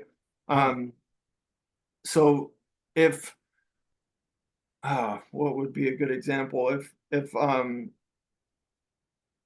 uh, yeah, I don't know. Just the idea that the coordination behind it. For instance, let's say there was this event, I think it was event 2020 something or event 21. Do Hmm. you remember hearing about that? They had this event before 2019 Oh yeah, where yeah, all yeah. these professionals got together and said, "Hey, what would we all do if there was a pandemic that happened? Let's Uh-huh. let's all play it out. Let's do scenarios, okay? I'm the doctor, you're the guy who gets sick, and then okay, you're the governor. Let's how would you implement this in your jurisdiction, you Hmm. know?" And so they do this whole event to map out what would we do in the case of an emergency, and then 2 years later there's an emergency, and then they react exactly the same ways that they had just practiced, right? Exactly. Isn't So that really food porn for people that like psychology? How I mean, I think even here in the Netherlands they said it's an experiment. We're gonna put you up on a huge scale of experiment how people react to some things. And if you see on the scale that they pointed out, because you know the first things that we saw was a little bit of China. There was a virus, and within one day it was, you know, it was here, stuff like that they made up. And then you saw some trucks driving in Italy, but you don't know. I'm not in Italy. You know what I mean? Even if there's 20 trucks driving down the road on my town right now, I don't have a clue. It yeah. could be 20 trucks with all dead bodies, but because I don't look at the news or listen to the news, I don't know. But I'm fine here. If they fight me tomorrow dead, well, I having a great life. I mean, I revive life a few times, but you know, I what is the truth behind the things that you see? And with visualization, just like I told you before, if I walk across the street, I greet you with, "Hey, how are you doing?" And they make a picture, and they subscribe it with something different than what my intention was. Well, there you go. There you got your media. There you got your narrative that they want to stick up your, you know, whatever, where the sun doesn't shine, and people will have an opinion about that subjectively. So without thinking about what's really going on, like what's So the I thought want behind? to let me jump in here real quick. So the I just had an idea to explain. So let's say you take the an analogy of a what are they firefighters, right? One of the jobs of a firefighter or the fire department is to manage forest or areas that are subject to burning, right? Mm-hmm. Which means their job is not only to just wait for fires and to put them out. They're also supposed to manage areas that will get caught on fire and decrease the amount of damage that's going to happen. That might be going to certain roads and forests and cutting down trees ahead of time, right? Doing all this prevention. Uh-huh. Now, there's a thing they do which is called a controlled burn, right? Mm-hmm. Which is where they intentionally burn. So they've made the decision that okay, the best way to prevent a large fire is to create a small one and to control it, right? Right. Right. So if they could do that without doing the fire, if there was another way where if they had enough machines to cut down those trees instead of the fire, they would definitely choose that route. Mm-hmm. But because the fire does it so well, they use the fire and manage it to get the job done and be done with it, right? Exactly. Exactly. So my if I was to do the like I don't even want to call it a devil's advocate because I don't agree with it. But let's say you look at the people from who were the tyrants in COVID, the people who wanted to take away all your rights, and the people who wanted to use experiments on the public without giving them the, what is it, the informed consent and all that. They wanted to use that opportunity to um, give more power over to that industry and to the government and all that stuff. Mm-hmm. Now, taking a look at them being the main character or the heroes in their own stories, they, I assume, have to be looking at it like they're doing a controlled burn, Mm. right? Mm. Like the firefighters who are saying, "Hey, you know," and they might not even light the match, right? Exactly. They don't like the They fire at might all. be like, You they know? might be like, "Hey, let's go to this certain area of the forest and let's all practice. Every 2 months, we're going to practice what would happen if a fire happened in this area." And then guess what happens? When they've been practicing this for months and months and months, and then a little fire catches because they haven't been wetting them down. They a little fire, a spark catches, and they're like, "Oh, a little fire catch. Is somebody going to put it out?" No, we might as well control the burn, right? We might as Exactly. well let this thing flame out. We control the burn. We get all the money for controlling that burn, and then we like get to make the shots because we were. Oh, my audio went out there. Let me switch ears. But you get the idea. Yeah, but that's really, you know, everything Give me one that's, second. Sorry, I'm losing you on audio. yeah, now that Sorry about that. the data is a little bit unstable right now. I don't know if from my point of view or from your point of view. Sorry, I just got audio. My audio dropped Okay. out for about 10 seconds there. Okay. Hey, speaking of which, can we take a quick break? Yeah, of course we can. Of Let's course we do can, that. because I can edit the audio, but I need to grab some to drink also. Okay. Great talking so far. Yeah. We're only almost 2 hours ahead. Yeah. Isn't that Yeah. fascinating? And I've just been slamming caffeine all morning, so I gotta hit Yeah, the good, restroom. good. I Yeah. like that. Cool. Okay, we're gonna make a small break for well, not for anybody, because I just can cut it down. We have a small break, and then we pick it up from the scripted things that we need in life to Mhm. play out bigger scripts when they really happen, because that's the issue. Yeah. Yeah, all right. Yeah. I see you in a bit then. Okay. You just be a minute for me.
So back again. Yeah. Yeah, sometimes you need a break in life, isn't it?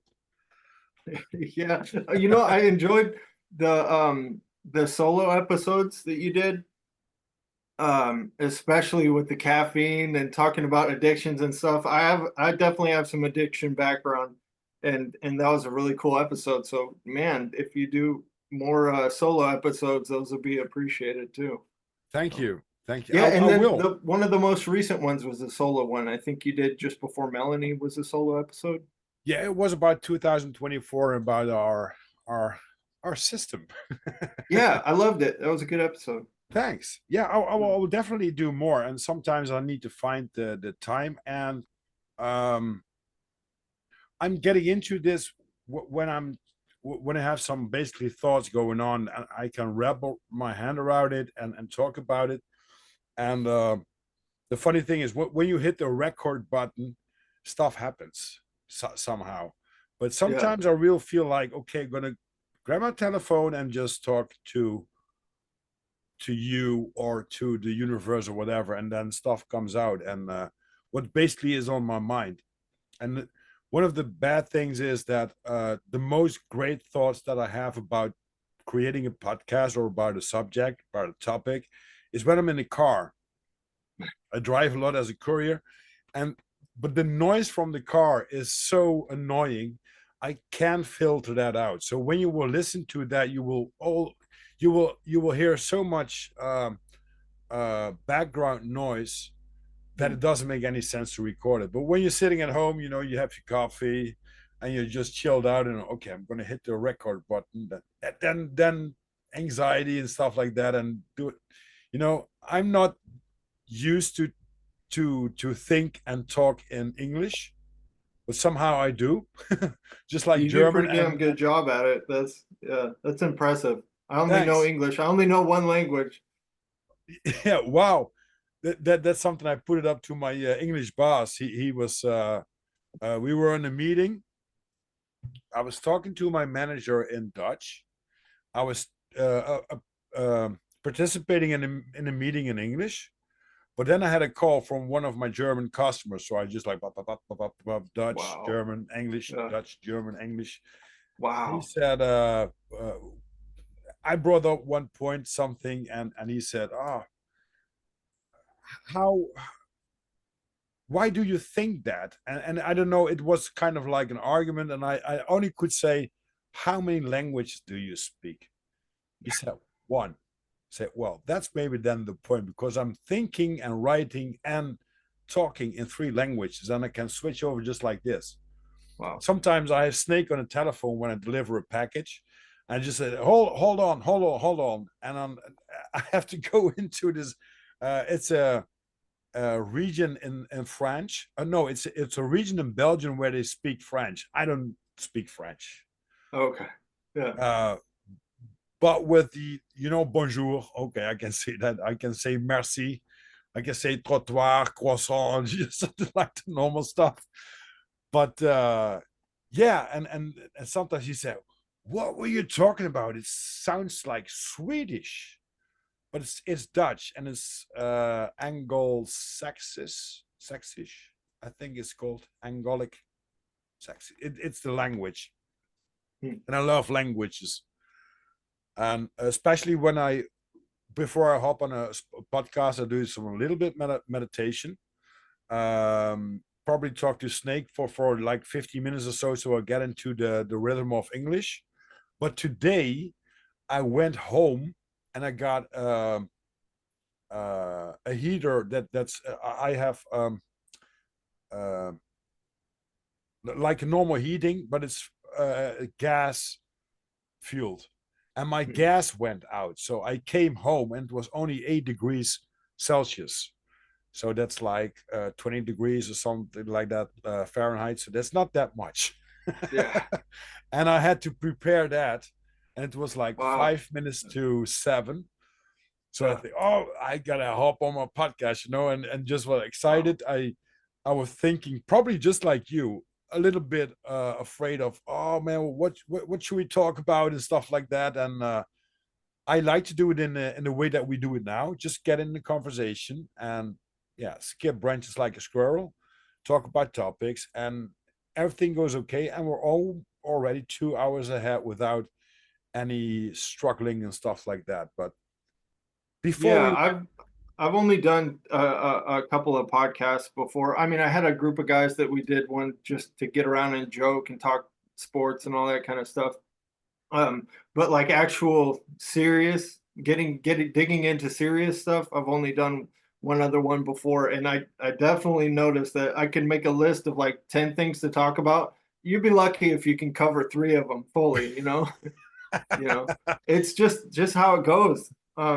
Yeah, exactly, go with the flow. yeah, And this is going to be great because we were talking about it before, and I want you and Mormon Rishi uh, on a show because you guys, are you also Mormon? yes. I grew up Mormon. I don't know if I would consider myself Mormon. Um, I don't think so. But I grew up with enough of it to where it's like it's a permanent part of your life. You Yeah, know? it's the same like Yeah, me. I've been growing up Catholic, yeah, Catholic, but I don't do anything with it. But it's a base of my life where I, in that belief system, I know some things, and of course I'm still fascinated about how people roll or what they think, what they believe, and stuff like that. And it's really fascinating because Snake was showing me a picture, or he told me about this Mormon church in, I think it was in Utah. Um, and it was such an amazing building. But then now we touch base on something that you talked on before with this Brashear. Um, I was I was looking at the building and said, "Wow, that looks amazing," and it was like built like a few centuries ago. Only Mormonism isn't that old; it's quite a new religion. right. So, but when I come to America for the first time, and I would go to that building just like completely in awe, just like wow. And I was talking to one of the guys like, "Who built this?" Well, we built this. Wow. But then we come now based on the topic that we talked about before with the pyramids with Joe Rogan. Is that the truth? No, because the building is like 500 years old. So who built that? For what purpose did they do that? How did they build that with a horse and buggy? If we have to believe everything, Yeah, I don't know. no, no. I have no idea. Like I know when you know I was told this story when I was a kid of how they started off in New York and then they gradually kind of pioneered their way over towards to Utah. I don't and it's been so long that I don't know the details anymore. I don't But remember the details, but if from what I was told is that they built them and that and then what I have curiosity about now is there seems to be a lot of I don't know. I'm just starting to learn about Masons, like mhm. Freemasons, Freemasonry and stuff like that. I don't know a ton, but it's there's a lot there, you know. Oh And yeah. I mentioned it on the thread on our text thread about you know the secrecy, right? So if there's secrecy, then that is going to leave you in my and I haven't thought through this completely, but my current standpoint is if there's secrecy, secret societies, secret organizations, the secrecy element of that will have a cause and effect, right? Mhm. It will help you in one area, but it will make you weak in another, right? Exactly. So, um, whether it be Freemasons, whether it be a church, anything, anytime you have, okay, well, once you get to a certain level of the church or a certain level of the club, you get into the secrecy zone. And we don't talk about what happens there, right? And it Uh-huh. gets like, ooh, who knows the secrets? So you got to be initiated. You got to be such and such to learn the secrets. Well, guess what? The other side of that is that I think when somebody uses that amount of their bandwidth Hmm. to adopt the secrecy as a lifestyle, then that bandwidth is not available for defending other areas, right? So Hmm. they might have be co-opted, or they might have secret agents come in, and they might be more vulnerable to it because they're too busy managing their secrets, you know? Yeah. And the funny thing is, if you talk to someone about secret societies, they can name like 10. What's secret about them if we know them already? The only thing we don't know is what they talk about. And they can, just like the Bilderberg group is a Dutch-based group. And guess what? New York is based on a Dutch guy who named Peter Stuyvesant. And Peter Stuyvesant named New York New Amsterdam. Hmm. And it's really fascinating because a lot of people in that area at that time were called Jan or Kees. And Jan is like John in America, and a Kees is just a normal Dutch name. But there were a lot of people who were called Jan or Kees. And guess what? We got the Yankees, Hmm. and that's the relationship. So the Dutch founded New York, well, not America, because it was from someone else. that complete country. That's something I spin my head around also. What do you mean that's our country? It's a piece of land where you are born on or not, and you don't have to own it just to walk upon it and stuff like that. But that's a different story. But Yankees comes from the word Jan and Kees, which are normal Dutch names, and they were very familiar in that area in that time period. And that's why we call a lot of people from New York Yankees. Crazy. Yeah. Yeah, man, and my I think I have ADD, or I must have had ADD growing up and stuff, because I think I have only a handful of teachers in school that I could even pay attention to. So I had one English Nice to teacher and meet one you. history, yeah, one history teacher, and it's like it's embarrassing the how little I know about my own history and stuff like that. But then, I now I we're so blessed to have the internet and access to all these, it's like one of my favorite podcasts that I listen to, or all of my favorite podcasts that I listen to, are generally, most of them are people basically doing the job of a teacher, right? Where they're hosting, they have a bunch of fans that tune in to hear them teach about something, you know? Wow. I was thinking about this the other day, like I literally have an earbud in my head and I walk around, or when I'm doing just mindless work, or out and jogging, I'm basically in school.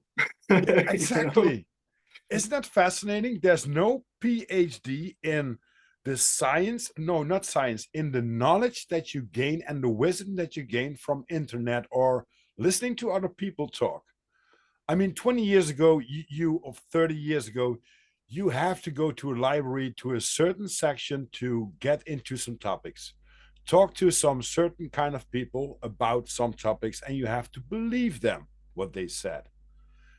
But nowadays, you can be, uh, just a production uh, operator, and you can listen to really exciting stuff, esoteric uh, belief systems, psychology. There are podcasts about, just like you said, about people that are talking about it, and you gain more and more knowledge about stuff. But there's no PhD for that. I know for sure that there are a lot of people who are listening to podcasts have more notice about stuff than some teachers that talk about the subject or have to teach on school about the subject. But Yeah. these people are most of the time open minded, or when you, I think every human being, when he's interested in some kind of topic, he wants to know more about, just like because we're curious. That's, I think that's the only part where we are, could be having this point A to B, connecting the dots with apes. That's the only part. An ape is curious, and we are too. Well, that's it. But that's it. Skip on. Humans or animals, different kind of story. Yeah. Let, Yeah, I oh, like to think of it as lectures. So when I would have a teacher in high school that I really enjoyed, it would be them performing a lecture, and it would be, if I'm ADD and I'm paying attention, that means they're doing a really good job, like, or they're fascinating, or they have a fascinating thing to teach about, right? mm, Um, and so when podcasts come out and you find certain like people that you really like, and I've basically, like I was saying, the majority of the ones that I listen to are very much like teachers, and their format is very much like lectures, So in regard to a school, it's not the same as school because I'm not doing anything with it other than listening. uh-huh. And it makes it so that I can understand ideas, I can converse about them, I can have opinions about them, discuss them with people, affect change in my own personal group by, interchanging those opinions with other people, but I'm not doing homework. you know, there's no homework There's no involved. There's test. no test. There's no study. That's It's what I that mean. There's stuff. no PhD that you can gain from Yeah. all the knowledge that you get from the internet. That's Yeah. and that's Yeah. crazy. Because if they would pull me over and they say we got some evidence that you were on the wrong sides, I would really be fascinated about where where did I dig into, and if it's more than 1 hour, and sometimes you can see it like some sites, how many videos that you looked at, just like whoa, spend all my life on full. Got just to be honest, it's porn. All right, it's porn for me. A lot of my time it was porn, but the last couple of years it's more into just like the topics like we talked about now today, about podcasting and stuff like that. And on Spotify you can see every year what you listen to the most and how many hours that you listen, just like holy crap, Oh that's yeah, I a don't even want lot. to look. Yeah, but How many there's, and hours? thank God there's no test. Thank God there's no test. Yeah. you know, Cool. let me see what you've been talking about. The hive mind, Borg, earthly hive mind, heaven, heavenly Yeah, those hive, notes, I gotta apologize. They were very like kind of cryptid. you know, yeah, But sorry it's about okay. that. But probably when I tell you this, that where you wanted to dig into. Okay, yeah, I think I can dig into that. So what I meant by that is, oh, okay, yeah, and I've heard people talk about this lately. So um Jesus is the best example, the easiest example when people say, Jesus is with me, or I've God's spirit with me, and I'm being guided by the spirit and this and that, right? Mhm. So if you are doing nothing but like seeking out the spirit, whatever that is, and trying to follow what that is for your life, right? Then how much of that is a hive mind? And I don't mean that in a negative way. Mhm. What I mean is uh as a as opposed to the idea of like the Star Trek Borg hive mind. So, are you familiar with that? The No. Star Trek, and was in Star Trek, the Borg is this basically artificial intelligence that they have put machinery on humans, and they subjugate them. So they go Mhm. around from planet to planet, and then they just subjugate all the humans. They put machines on their heads, and now you're the Borg. You just get, Okay. what do you call it? Yeah, I forget what the word is, but they just say you've been subjugated or whatever. They attach you, and then now everybody who's part of that, they all are connected to one mind, Uh-huh. right? That's a hive mind, right? And then so you'll hear in Christianity, people will say, you know, when I die or when we die, we all get to go be back with God, and we'll all share one mind, and we'll all be in the light and the love and every. And to some degree, that also sounds like a hive mind, Mm-hmm. you Mm-hmm. know, like when somebody says, "Oh, there will be no need to choose good or bad because you'll know everything that's good. You're with God. There's, you know, there's no need. There's no bad. There's no anything. You don't have to worry about everything. Everything's perfect forever." Uh-huh. Uh-huh. Right? Yeah. And how much of that is a hive mind? And I don't, obviously we don't know the answer to it, but the I think that kind of points a lot toward more towards what our human experience is that there's, you know, I don't think we're supposed to try to be like perfect, good hive minds, and I don't think we're supposed to give over our brain to, you know, the computer and just let that run us. Kind of, that was the idea of that one. Hmm. And I got some great things about the belief system of going to heaven, going to Valhalla, going to the 27 virgins, 72 virgins, and stuff like that. The funny thing is, if you think about it, you are now having a body so you can experience like a taste, smell, feel, all of that stuff. But everybody knows when somebody dies, there's no body, no body left, right? So the body decreases, or in earth, you will be uh, putting into the grave, or you will be what's it called, cremated, right? So, but when you go to whatever heaven you choose in your belief system, what do you have in all these goods about if it's going to be virgins, if it's going to be food or drinks or whatever, if you know that you do not have a body to experience that? Well, we don't know. We don't know if there's No. going to be a body, right? True, true. Well, the I thing mean, is that the I've heard vessel a that lot we of have people. now will stay on Earth, whatever reason.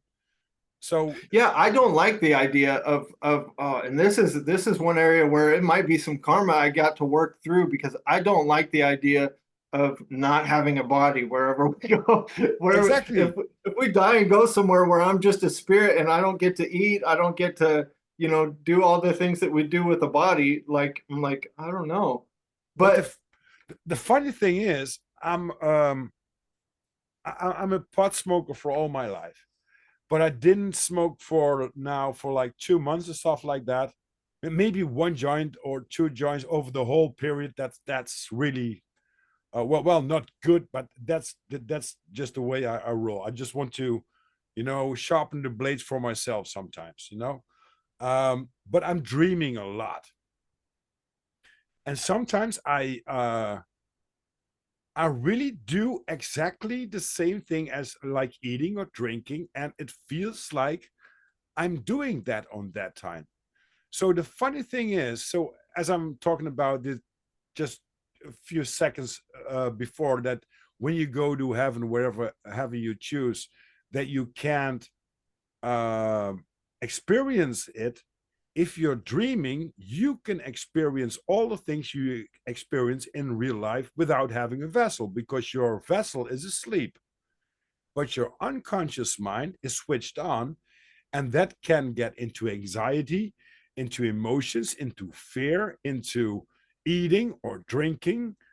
And even if you do a lot of meditation and a lot of fasting, you could get into a state that when you only think that you eat, your hunger will be stilled, because you're telling your unconscious mind, which does not know between reality and not reality, it doesn't know that you have fed yourself or drank.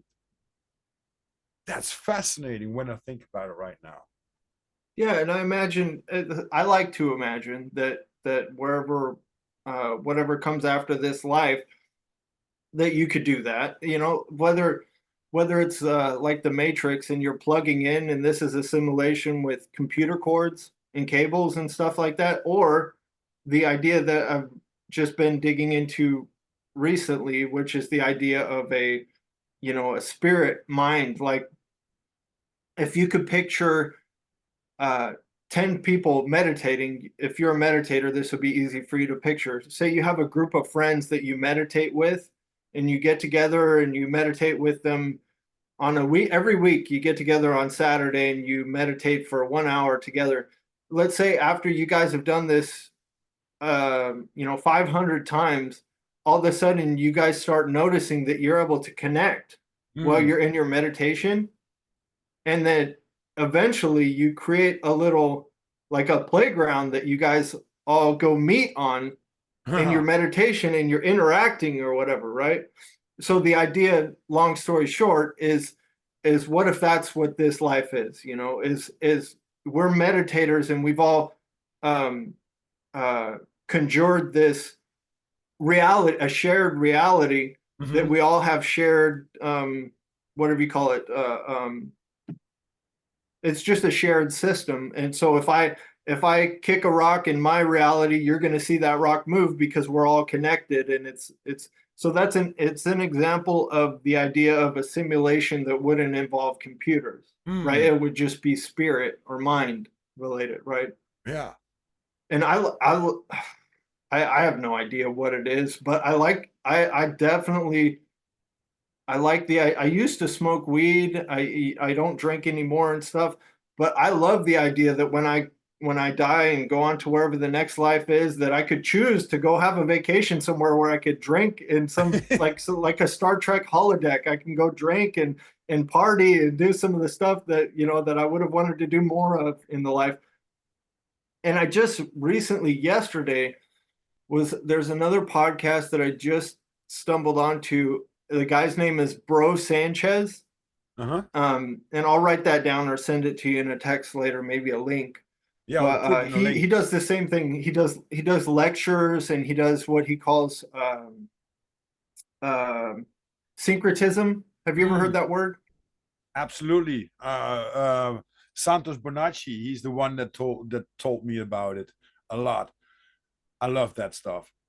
Yeah, for me, it was initially a big turnoff, because same way that a lot of people get turned off by it, which is, you know, you're taking one word or one situation and you're showing how it's related to another where it doesn't seem like it's really related, and Uh-huh. you're drawing parallels between them and using that to paint a picture, right? So for me, that's triggering initially, but this guy, Bro Sanchez, he does an amazing job of it, and he explained it once Hmm. to where it made sense to me, to where I didn't have to like take everything so literally, you know, and I could understand how he's just using these things as tools to paint pictures that would have been harder to see otherwise. Exactly. Exactly. And Yeah. I love that. I love how people, because I know, well, I think I know about Santos Bonacci, and if he's listening or gets to this podcast or whatever, I would love to talk to that guy.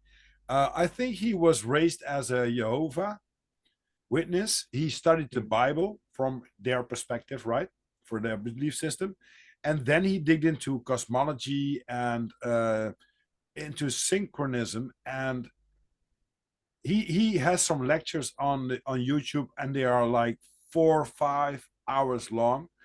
And I am ADHD, but when I like a subject, I really go deep into that. I can listen, well, hours to that subject just to make up my own mind and to think about it, and just like you do, just like, okay, get it on.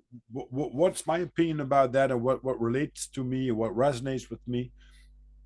And when I was looking into his lectures, just like, wow, this makes more sense to me than I was taught about, only about the book, let's say the Bible, and only about what I knew about cosmology, astrology, and stuff like that. But connecting the dots, And just like you said, you need someone who narrates that in the real good way, so that you know how to inter, interpret that, right? To see the connection, how it goes, and not just like, oh, this and that, put it together and you got that. That makes no sense. But if they talk about it on a deeper level, and you understand what they're trying to tell you, wow, I like that. It's something and it's something that's really fascinates me. I want to know your opinion about that, Rob. Yeah, what I was going to bring up specifically, I forgot it, but then it came back was so yesterday on that show, Bro Sanchez's show.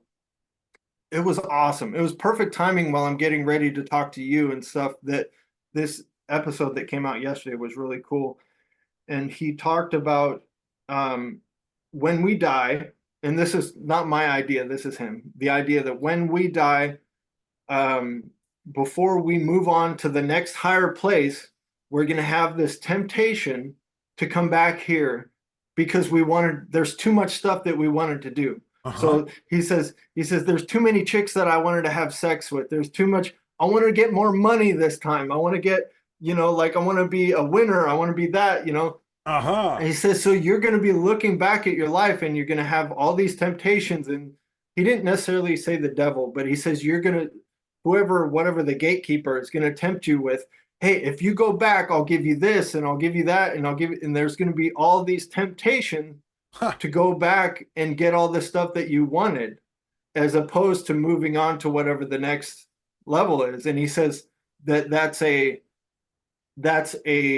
whatever you call it, part of the reincarnation cycle, as opposed to moving on to whatever's next.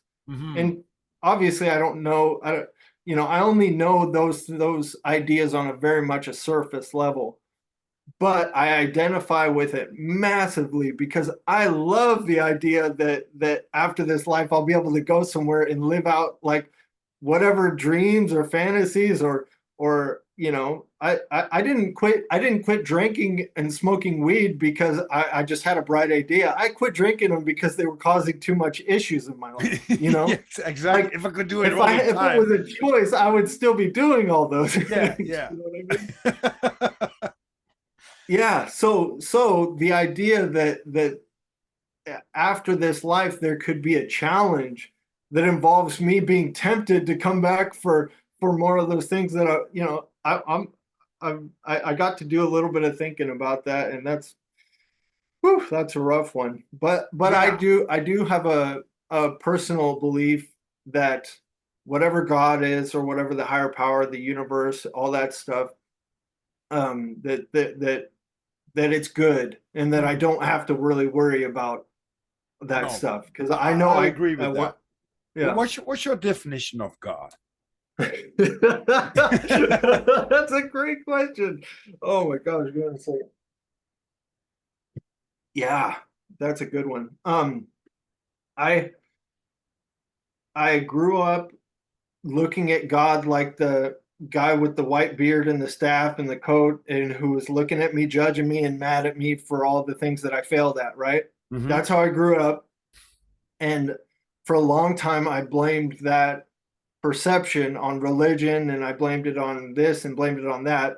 In reality, that's just part of life. You grow up with being told about God, you form your own picture of it. A lot of times people will force that on you. They'll say this is bad and God hates this and God hates you. Hmm. So that helps you form a picture of God. But uh I at this point in my life, my belief about God is that God is very like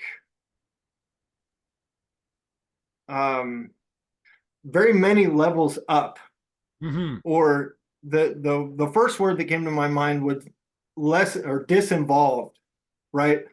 But that's not the right word. The I think a better idea would be to just say many levels up, uh, to an area where we couldn't understand, Hmm. and that um, whatever the overall plan for the universe is, that I believe that God has a full grasp on that. And Hmm. whether maybe full control over it. You know, like the idea of omnipresence, whatever the other words are, you know, like all Yeah. present, all knowing, you know, omniscient is the other Mm-hmm. word, omniscient, omnipresent, meaning it God knows all things and God can see everything and God created it, you know. But I see it currently, I see that as being something that's on a much, much higher level up and not so directly involved, meaning meaning this life is not designed for me to ask God to, hey, God, can you, fix my flat tire for me? If I'm a Uh-huh. good enough person, maybe God will patch that flat tire for me. You know, Yeah, that's yeah. that's not the the purpose here. You know, I think the purpose here is not it. I think it's clear that if God exists, which I believe God does, that our purpose in this life is to not have proof of what God is and to have a relationship with that not knowing, Hmm. you know? I think you can get lost in looking for that question, who God is, what God is, and stuff like that. But if you do that, you're forgetting to live life. Yeah, because there are a lot of questions that you will not get an answer, and if you got an answer, you have more questions than you had before. So it's like this going down a drain, you know, um, that there could be a lot of water in this container, but when you plug out the drain, you know, it's first of all, there's a little bit of water coming down, but then all of a sudden everything rushes down, you know. And I think that's the same with when you having some questions, and like we say, we dig into some topics that are really like the brain gymnastic, as we call it now. um, Sometimes you just have to grab that beer, grab that joint, and just, you know, get wasted in a good way, in a different way than maybe before, but just to be enjoying life and not think about these topics, because sometimes it could be very hard on you, especially when you're digging into some questions and you got an answer, but yeah, as said, that you're going to have another question about that. And for me, I was looking at the perspective right now. um, there's one element that they don't talk about, that's ether. And ether is, I think, a database of consciousness. And what we talked about before, like the scripts that they are trying to play, and sometimes they have to roll out a script to or a scenario to do the play and to see what the come out is, so they be prepared for some play. If they put something up, the ether, which we are connected with our thoughts and with our emotions and stuff like that, collects all that data.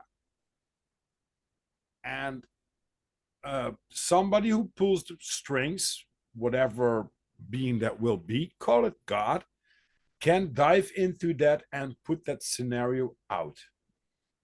So maybe, just maybe, just philosophy, God wrote the script about 9/11 just to see how it plays out. He set up all the puppets and all the characters, and just to see how we are dealing with that, how we are dealing with the emotions and stuff like that. And of course, there are some micro, meso, and other mechanisms going on. But I like the thought that ether connects everything, and ether is the spirit, I think, of our consciousness and unconsciousness, where we can dig into, and that's what we do when we meditate, I think. You know, when we want to have, just like the flat tire that you said, you throw that out in the ether. Am I that bad that I have a flat tire right now, want to go to work, and that somebody comes by and said, hey, oh, you got a flat tire, you can borrow my bike because I just went home. So, stuff like that going on, you know. You have to see what signals that game. But is that the universe, or is that God? And some people say the universe is God. You know that there is so much going on, and you can't pointed out in just one podcast what it is, and probably you never will know the answer until you're uh, un- until you. That's also one thing. Finish with life, But is that finished with life, or maybe just starts over, or maybe then it starts because you collected so many things.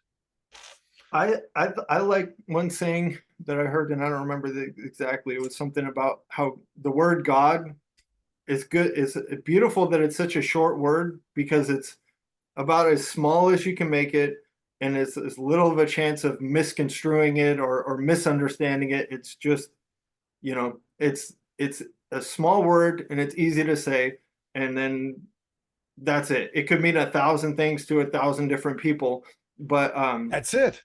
That's the fascinating thing about God. I was talking about that with a friend of mine. He was laughing at me. Oh, yeah, Catholic and Bible bullshit. I said, no, no, no, no, no.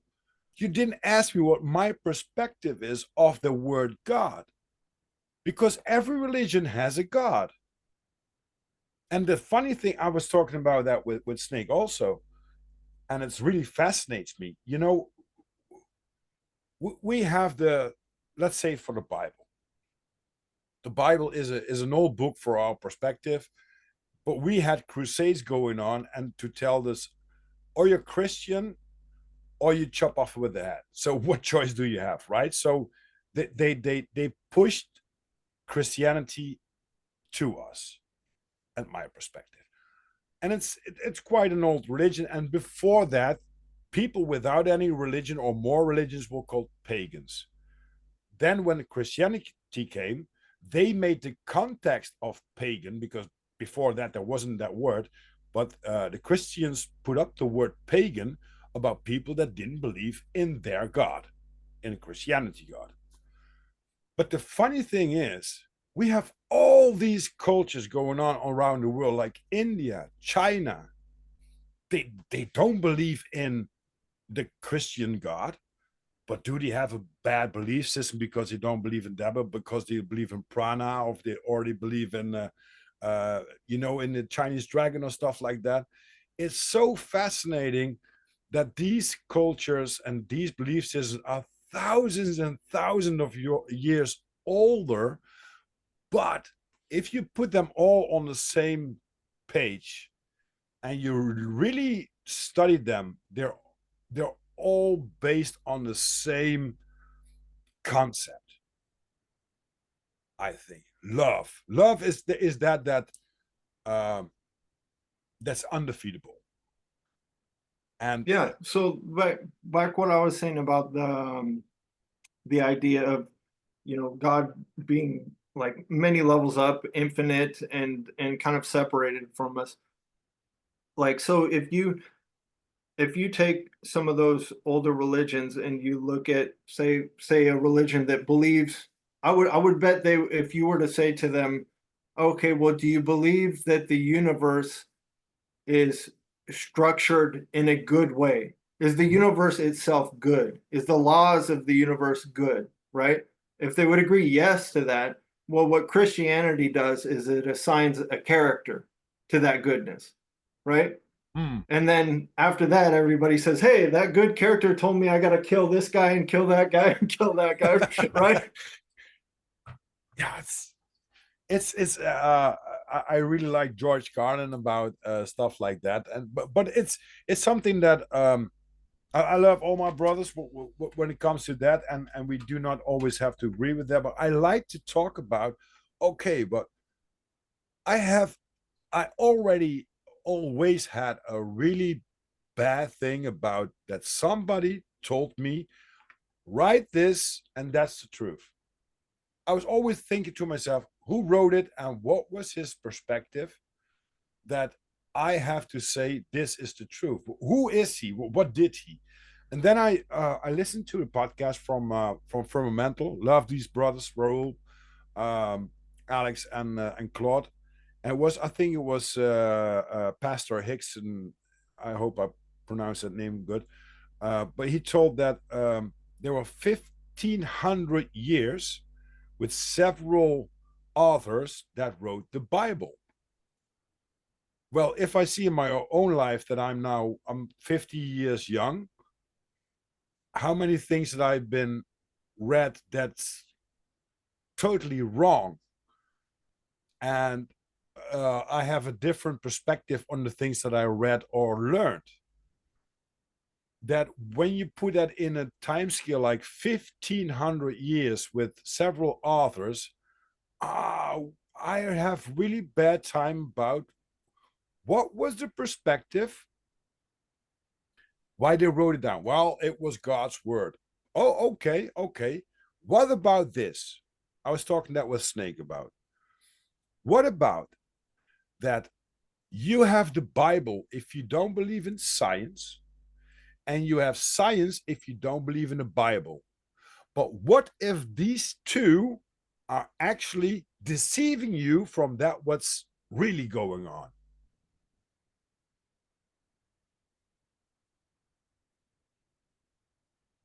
Well, it see for me that idea, um, it presupposes a certain amount of authority to the Bible, right? Mm-hmm. Currently, I look at the Bible um, like a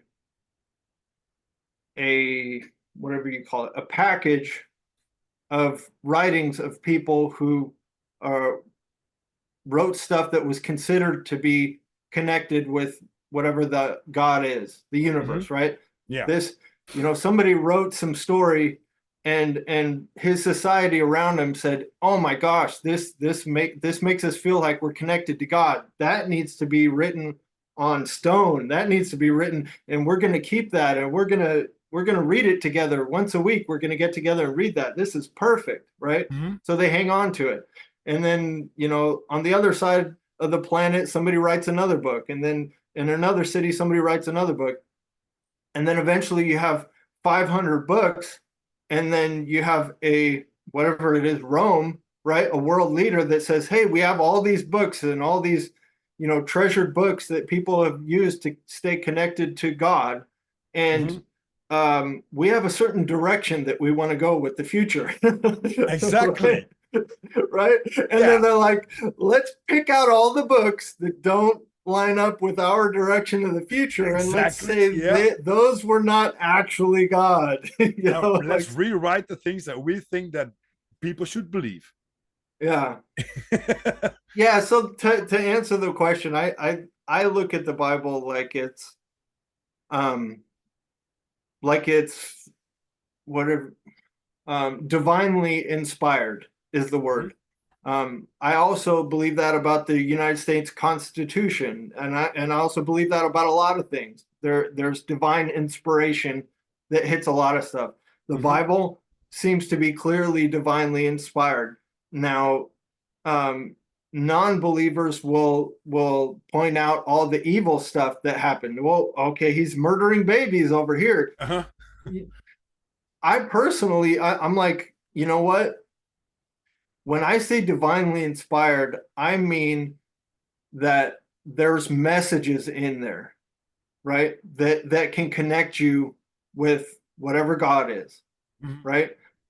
Now, I don't care if it's 99% crap and 1% like connect you to God messages, right? Uh-huh. There's Or this, other and I'm way not, around. that's yes, exactly, but exaggerating to prove the point that when it comes to things spiritual like that, that's the purpose of it, is that Mm. connection. And and I think when people get that connection, they say, "Oh, I'm 100% certain this thing is what has connected me to God. So it's all true. It's all God, right?" And Mhm. and if you try to dispute one word of it, then you're disputing God, Huh. right? Like But that's he loves to you. yeah. Well, I don't think people this is another one of those areas where, like you were saying earlier, not everybody has the time to think, okay, how much percentage of this or is like divinely inspired, Mm. or where was one of these books just added in there, you know, or it doesn't Yeah. belong. Most people Why did he who, brought it out? You know, who was the first? Who made the first press? So yeah, because when you dig into where I dig into it last few months is more the paganism, the connection to nature, which shows you the creation of God. For me, in my perspective, um, they go back to Mesopotamia, uh, and then after a few thousand of years, then they brought up Christianity, which is good. I mean, it's good for some people to have a belief system, and I think in every um, uh, religious book there are some things that are very good for humans to believe in and to live to, right, in a positive way. And like we said, everything goes with yin and yang. So the things that we talked about, like but God is killing babies. Well, what's the why was that? What was his thought about it? So back to the beginning of the podcast, what, you know, we can say to someone, oh, that's bad, but what was the perspective that he's been doing that, and what was his act of behavior to do that, to gain what, to make yourself conscious about stuff to think about. And that fascinates me because it's like said in the podcast. I thought it was on a firmamental. I said it was, for me it was a fairy tale book, but I bought it like a half year ago because it's fascinating. It's really fascinating that things line up exactly on this time, although the book is a few thousand years old. But that goes with a lot of things. And if I look into what I dig into now more, like the paganism, like the nature of gods, and you have goddesses and gods, so male and female. Uh, the funny thing is, in paganism, you do not have gods that demand you things. There are no certain ways that they put up to you, like you have to do this because otherwise, blah blah blah.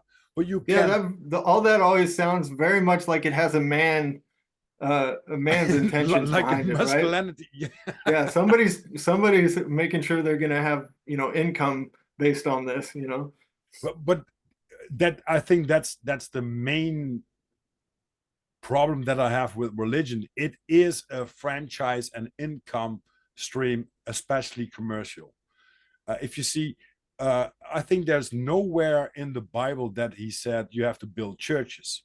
Look at how many churches there have been built. Look at how many people look at a different point of view at the same Bible with another teaching, right? So you got, for example, Mormonism or Orthodox, Catholics, Calvinists. There are so many. You know, oh no, we have the same book, but we interpret it in another way. So if you want to join us, you can pay like $100,000 or you can $50, and we can make a building and we can come together.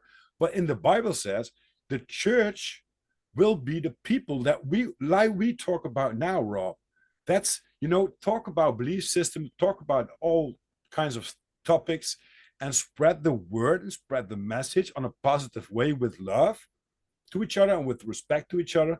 That's that's the holiness, I think. That's the connection that we have in this ether, because after this podcast, like within a few hours, you can do your own stuff because you're heading up for the day. I'm almost done for this day, but I'm going to edit some stuff and stuff like that. And I think of you, and when my thought hits the ether, it will hit you exactly at the same spot. It's like what you said, that when you kick a stone, that I see a stone rolling. I think that's what connects us all. But it's fascinating to think about it. And how did I get to paganism is because I always had this thing going with nature, that I see so many life and death in nature, the cycle of life, the seasons, everything. I'm a motor bikes guy, so I like to drive with a motorcycle, and you smell the air, you can see the nature because you have no, um, you know, there's nothing around you, only your helmet, so you have a better view of the world. You can feel when it's gonna get a little bit um, freezing in September. Just like, okay, like in 1 month, all the leaves will be gone from the trees, and within, well, probably 1 month, the first green knobs are coming out because spring is coming, stuff like that. You are more aware of that kind of piece of nature. And yes, but with all belief systems, I think there is something that tells you that you have do's and don'ts. And if you willing to sacrifice yourself with, okay, that's what I do and that's what I don't, then it's okay. But I kicked against every system since I was young. So uh, yeah, that's probably why I have joint pain, because I kicked so much against all the systems that have been in my life. Yeah, Also I with think beliefs. that's something similar about the type of people that we would get along with. Shane, when me and Shane, or sorry, yeah, when we had a conversation, we uh uh discussed that on one phone call about religion and God, and dug into that stuff. And we're very much the type of people that when deeply question these things, and not in a way of like oh, you're not going to tell me what to believe, but more in a way of like, we want to understand. Yeah, you know exactly. we want to Exactly. We know. want to we want to Not talk about some openly people, about it. and a lot of people are okay with um uh getting that, whatever you call it, validation. So let's call it validation. Say you go to church and you get some feeling like, I'm in the right place. You go home and then somebody asks you, hey, why did you go to this church and not that church? And you're like, I don't have time for it. I got the feeling I was in the right place. It helped my day.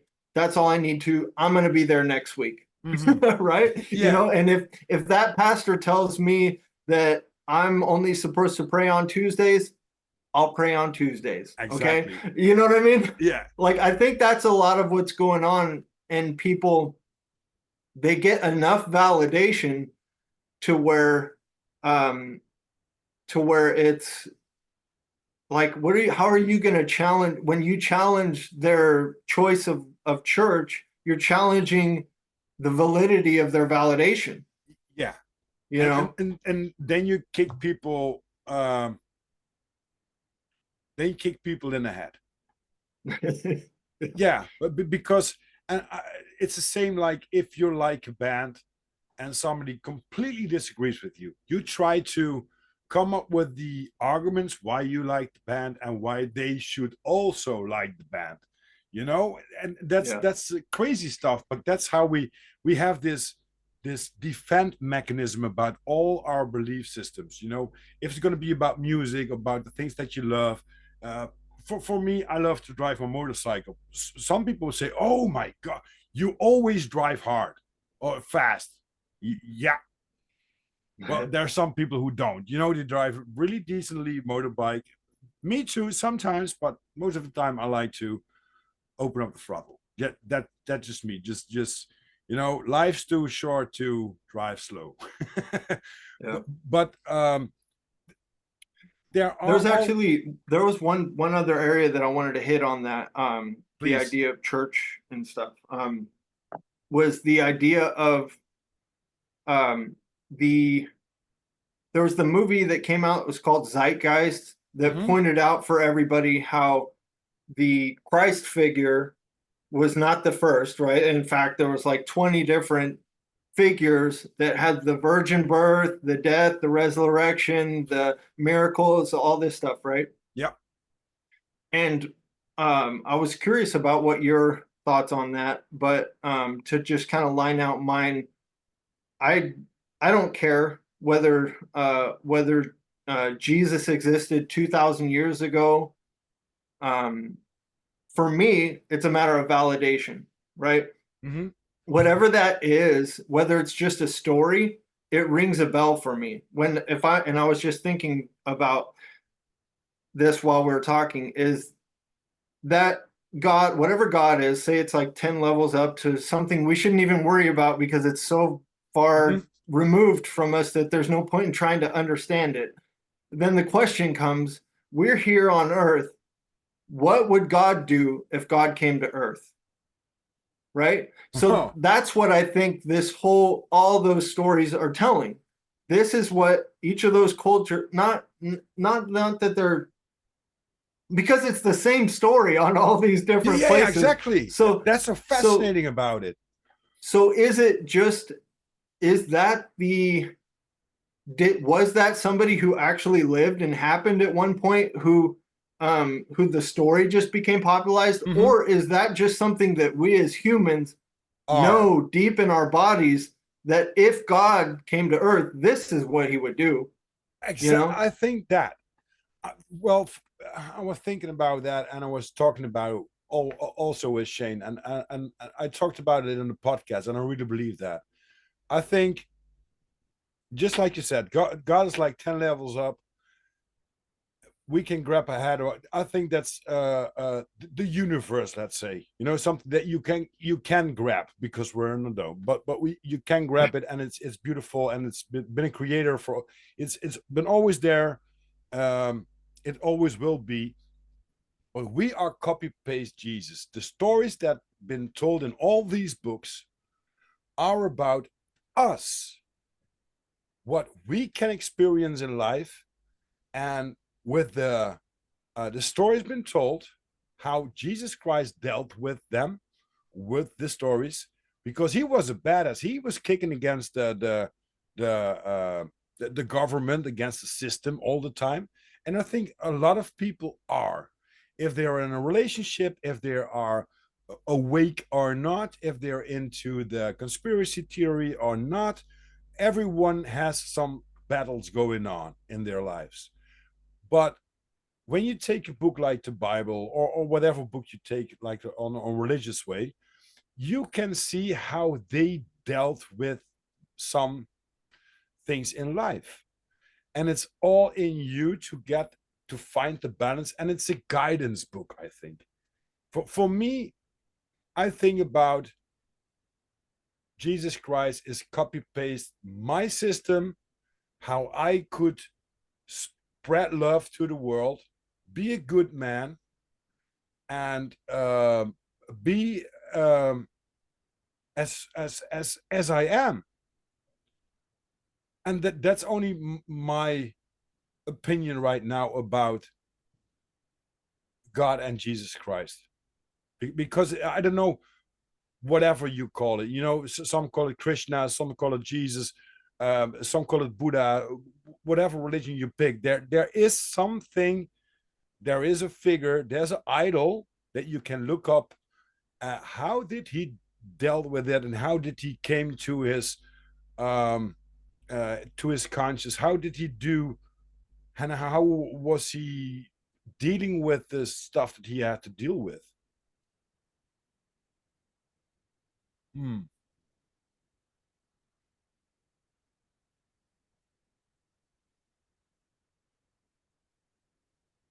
Yeah, I had a train of thought there and I lost it. But Yeah, but this is, when you talk about these kind of subjects, it's I'm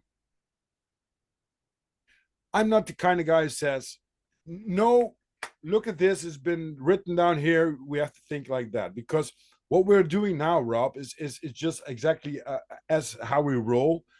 We talk about it, and we look into how you think about stuff, how I think about stuff, and um, that could be completely different if we do that like over a year, or when we did that like a year ago, on perspective of things, because totally. we evolving in that kind of stuff. You have more podcasts going on about teachers that tell you some things that you're just like, okay, wait a minute, got another point of view about that. And that's so fascinating about life, and that's fascinating about all these topics. And yeah, just like this. That's how I feel like about life in general is if somebody was asking me what's the meaning of life, that's where I am currently with it. I think we're here to experience all this stuff specifically under the context that we don't know what happens after, or we don't know what God is. We can't put our finger on it. We can't prove it. We can't prove any of it, right?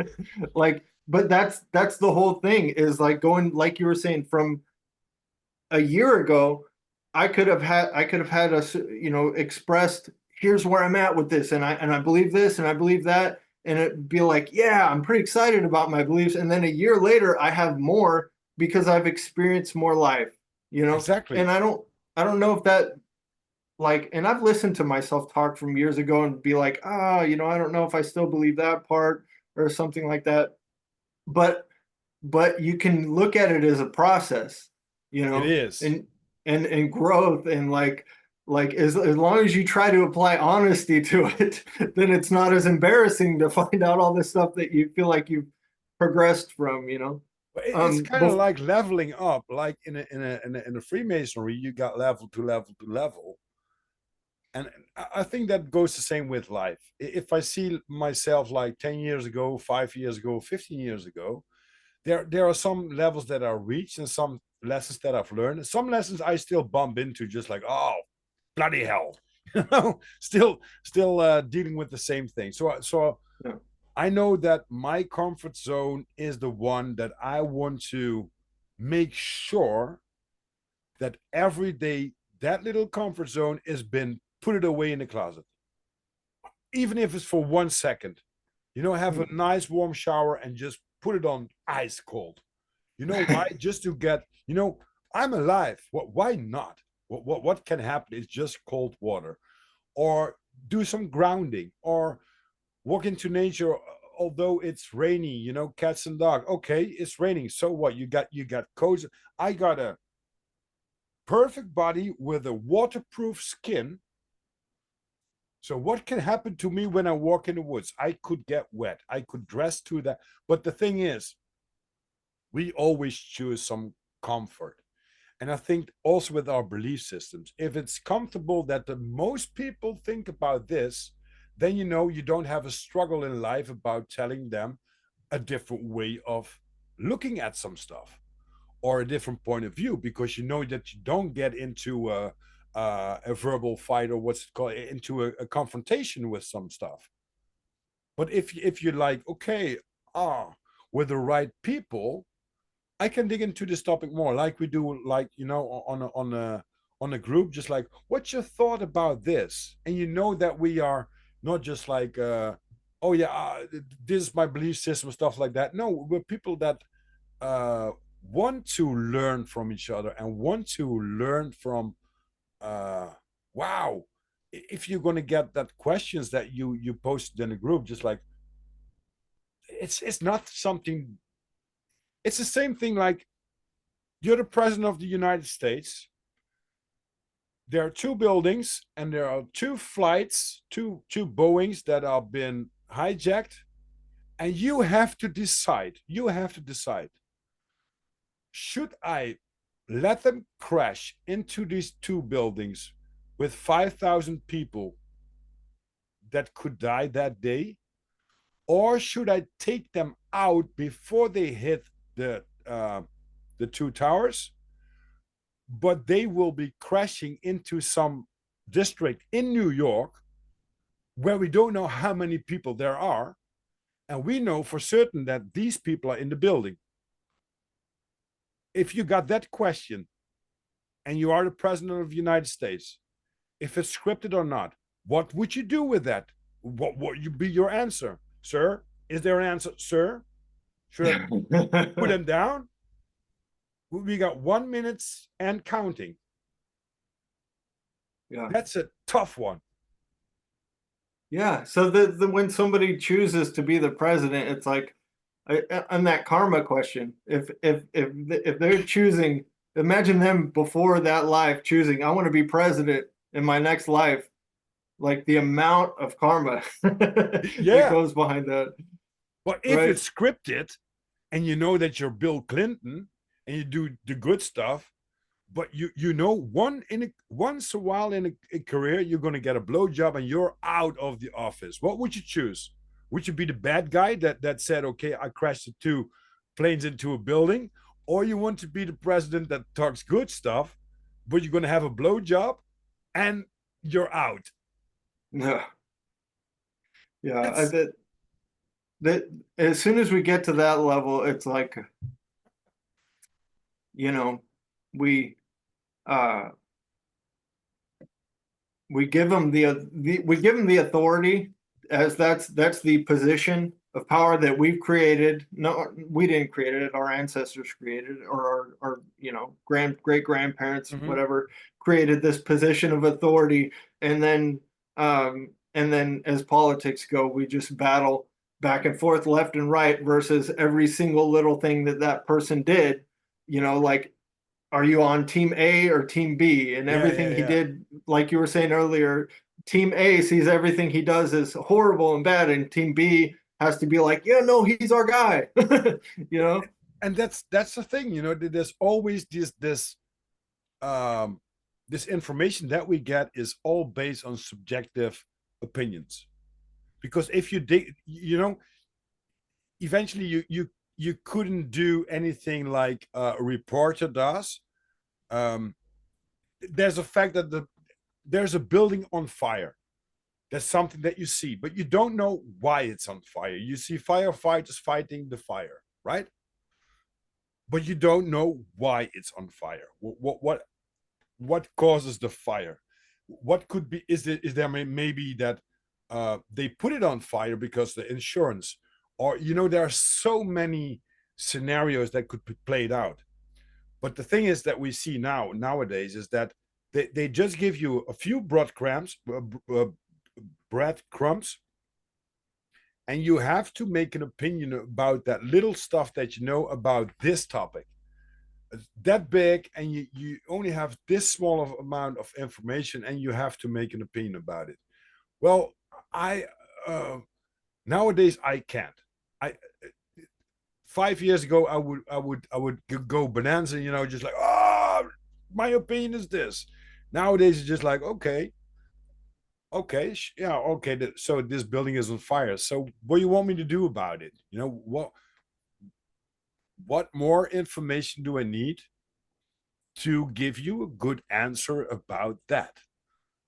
And that's something that really bothers me nowadays. You see these things lining up, and on the news and stuff like that. Oh, here's a fire. Oh, there's a shooting. Oh, yeah, but these are just fragments. These are not the story behind what happened. This is not the cause and effect. This is only the effect of the cause. That fascinates me. So that's why I skip all of that shit, because it's too much things to think about, and too much negative energy for me to wrap my head around somehow. Yeah, That it's like the whoever's behind the media, trying to use the media as a weapon to push us in directions and to push us against each other, mm-hmm. right? Like, they I feel like in the last 10 years, especially in the last 4 years, they've really shown their hands, they're really, their ability to hide it is getting weaker and weaker and weaker. Mm. It's becoming more and more and more obvious that that whatever the event that happened on the news, like, oh, what's your opinion on this? Did you hear this? Like, that event is just a normal everyday event. Whereas 5 years ago, it was much easier for them to convince everybody that when a small event happens, that it's important to know what everybody's opinion is on this, because Yeah, this is gonna, the world's opinion as a group decides where we go with these things, or who should be punished for this, and who should, exactly. and then, but now it's like, it feels like so much more and more obvious that all they are is just trolls under a bridge, trying to get your attention, to bring you under the bridge so they could steal something from you. Yeah, yeah. you But know everybody's just walking and passing, walking and past. yeah, You're just like, okay, fine. And I yeah, think that's good, because it's some awareness that there's much more in life. That if you're positive in life, and you have positive energy, and you don't have this subjective opinion, there's something going on that you're going to get back. There's this. Oh yeah, there's this building on fire. Okay, and we move on. And imagine that there's something real, something happens on the world stage, and that probably it happens already, but that these reporters are lined up, and talk about and want to talk to the people on the street about their opinion, but nobody gives a damn. Then everybody just patches like, okay, now I don't care. What the two buildings are? No, I don't care. I don't care.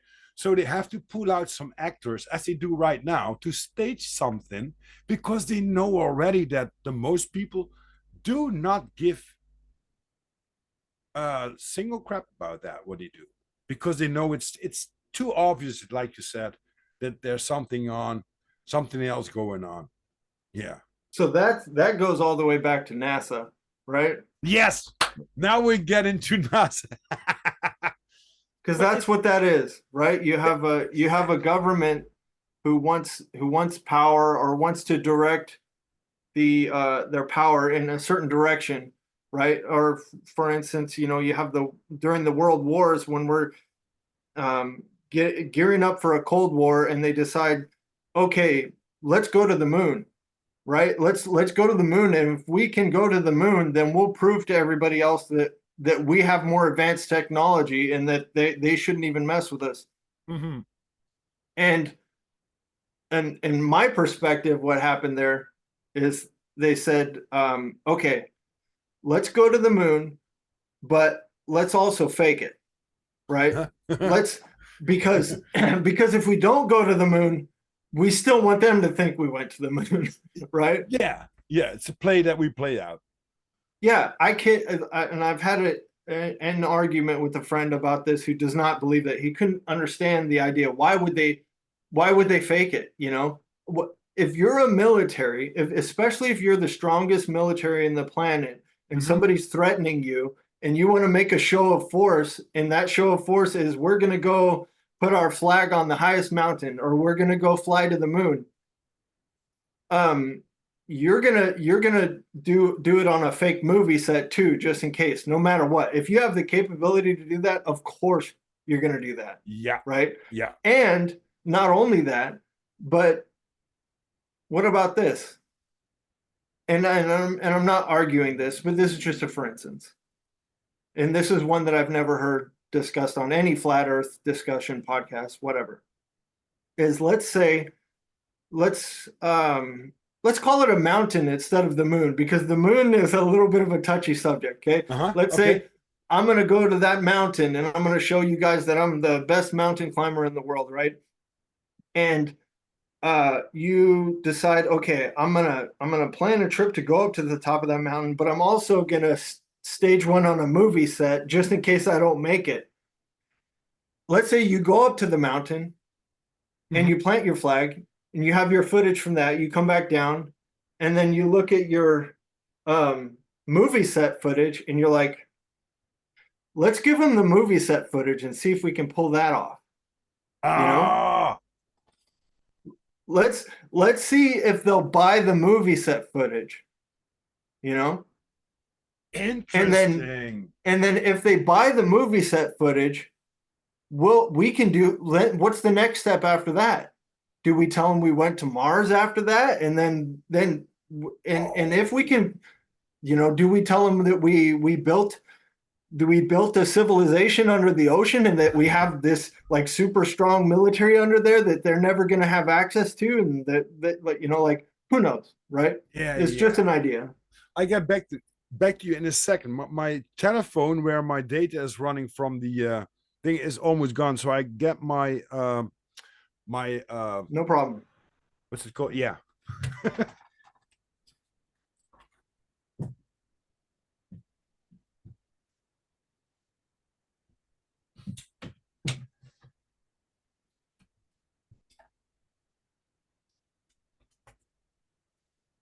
Oh,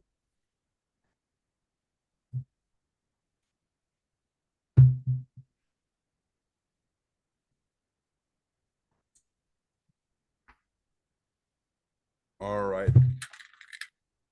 Back again. My No worries. yeah. But that's really funny because when you think about that, that maybe they went to the moon, but they lost the footage. For So on the just to go on the record, I don't think they did go no, to the no, moon. me neither. But let's just be hypothetical about that. So they went to the moon, and the Van Allen radiation uh, put it all this radiation into the film, and the film was useless. So they had to do it on a set just to give us that. And we are thinking like, no, they never went because it makes no sense, and we have all these facts. But it's the same thing like the people that are doing this Guinness Book of Record stuff, but they just didn't record it. So they have some people that say, "Yeah, man, you know Johnny, he put it this off. Yeah, where's the evidence?" Well, they lost it. Well, yeah, that I don't believe you then. So if you put it in that perspective, but that doesn't make sense about the $70 million they get every day and the things they put up now. They could say eventually within 10 or 15 years, okay, guys, listen up. We went to the moon, but we screwed up with the footage. So we made that in a Hollywood basement. But just because there's so much conspiracy theory and stuff like that going on, we're going to prove you all the evidence that we have now with the new technologies. But they don't do that now. They have rats running around in deep space. They have so many things they screwed up, and they could do a better job about giving us, I mean, all the people all over the world, uh, more things that could be plausible truth. It's like, I think that's so you have, let's say, this whole uh, issue started out as a military issue, right? So mm-hmm, if we're talking about something that was an event or an achievement that was meant to avert a world war, right? Or even if that's not the case, even if that's just their excuse for it, and they use it as an opportunity um, to get control over public opinion or public mm-hmm, perception, right? And then they do this, they pull off this magic trick of the public saw on TV us land on the moon, the whole radio talking back and forth, and they bought it 100%. That is a huge achievement, right? mm, That like that control, the amount of control that is gained over the public perception is a monumental achievement, right? absolutely. Like that alone, even minus the lying, right? Yeah. Let's we just look at it as an achievement and say, "Oh my gosh, they did an amazing work," right? So if you look at it like that and you think, okay, if a military did that, you would call that a weapon, right? Mm-hmm. Like whether it's you want to call it mind control or perception control or whatever, Yeah. right? You would call it a weapon. And whenever in history has a military developed a large or a powerful weapon and used it once and then said, "Oh, that was too good. Let's put it away. Let's not use that weapon anymore." Right? Yeah. So of course, they're going to use that weapon forever. Yeah. Right? But what about this? What about that they will say now within a few weeks or so, like, okay, we didn't went to the moon, it was all staged, but we prevented a war against Russia because we pull up this evidence, like say, did this evidence that we didn't went to the moon, but we prevented a world war. But because it was so convincible to the people at that time, we have to pull it off every single time. So we need every single day $70 million to put the scheme up and up and up and up again. That's another perspective where you can think about. I don't think it is. Let me be sure about that. But it's funny to think, and that's so cool about this community, this truth-seeking community. There are so many perspectives and so many ways you can look at things. But you can only look at that if you let go of your belief system about no, it's bullshit to not believe that they not went.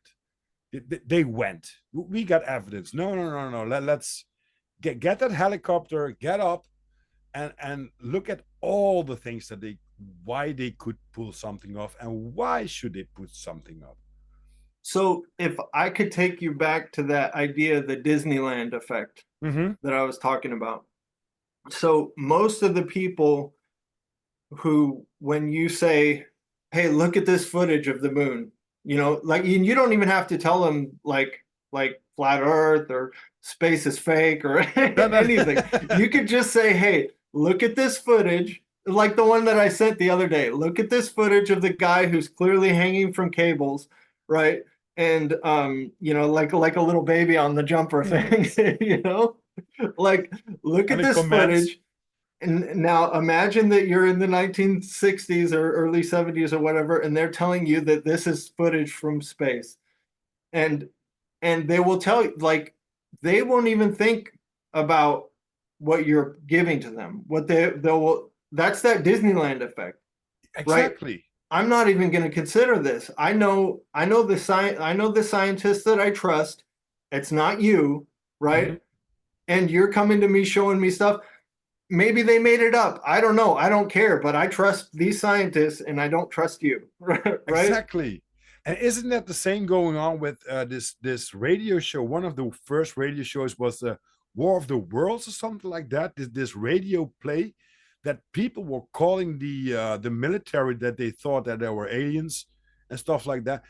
And oh, that's media, right? And nowadays with AI, it's, you don't know if you talk to a real person, or well, let's say I know that I'm talking to a real person right now, but when you look at ads, uh people dub uh, uh other languages, or they can lip synchronize, or they can uh put you in a computer, and you could do an advertising, but you never did that advertising, but your face is on it, with your expressions, with not with your authenticity. That's something different.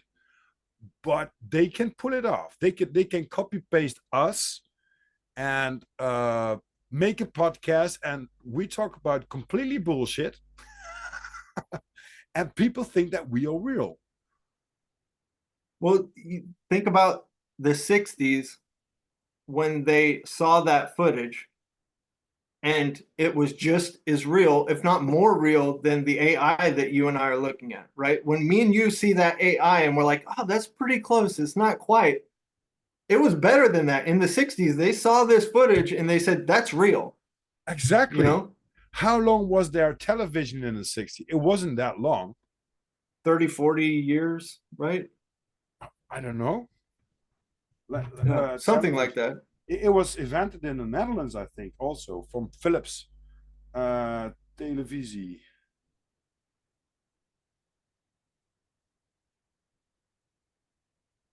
Um, oh no, I got all uitgevoerd.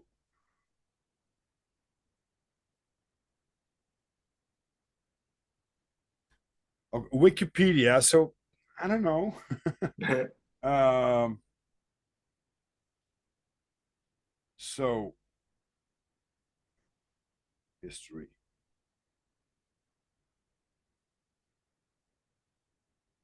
1884. Whoa. The electromagnetic television Paul Gottlieb Nipkow developed and patterned was in 1884, and the base from there, I'm translating from from Dutch now into English, is the Nipco disc. This speeding disc were little holes in it in a spiral pattern, just like an LP, right? And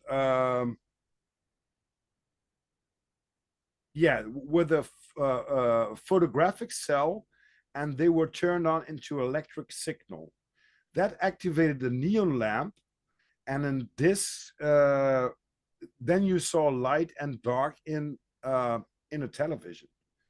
It took until 1907 until the development of this technology was with a tube that make it more practical.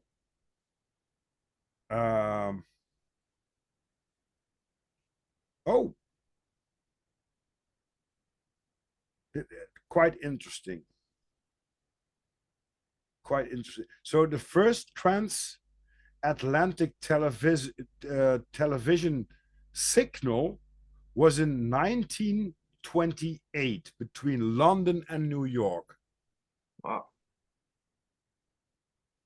And in 1932, Baird, this guy, he had a short length television. The system from Baird was approved by the BBC that used this in 1937.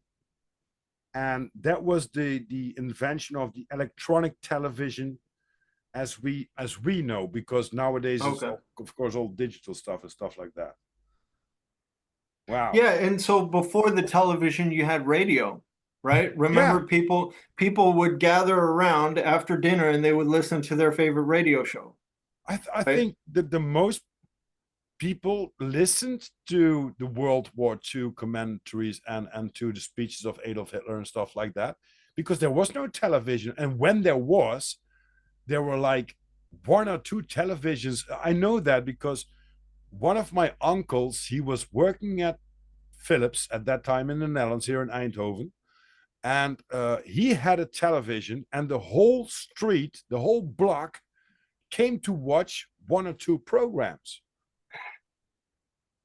Can you imagine that now, that you see teenagers walking around with all the channels you can imagine on their little black screen, on the black mirror, and like 70 years, 80 years ago, people were gathering around from a village to see footage on television. Oh, there goes the phone. Yeah, so I think immediately, even so, before you had a television, if you had radio, obviously it would have been used by the government, anybody in government, as a tool, right? So whether your local government or presidential, right? It's a communication tool. Communications would be the term, right? And television would just be whatever you call it, a continuation of that, right? It's just communication.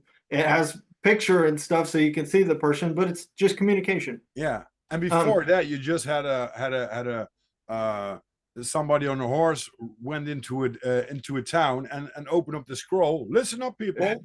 This is exactly just like the messenger, you know, and that. Yeah, so when technology is advancing so rapidly, it's like today, it still is, and it has been probably just as rapidly since the switch from radio to TV. The governments, militaries, whoever's using these things as a tool or as a weapon is gradually going to be gauging what their what the acceptance is of their message, their deployment, right? How is this being accepted? They are minute by minute gauging how well what they're sending out is being accepted, especially if they're pumping out something fake. Exactly. Right? Well, now comes the fascinating thing about what you said about these 138 years. You got, I think it's Carlson, and he was on Joe Rogan. I don't know his Randall Carlson and Graham Hancock about these big philosophies in the world, right? Mhm. And he came up with something. I don't know who. I think it was Randall Carson who said it. He said, the the the funny thing is, if you look into archaeology, Mhm. we can only dig deep for like so many meters, and then science says no, no go. So we can deep more than I don't know what it is, like 10 meters. Let's say, for example, 10 meters, and below 10 meters, like 11 meters, no, we don't want to get into that.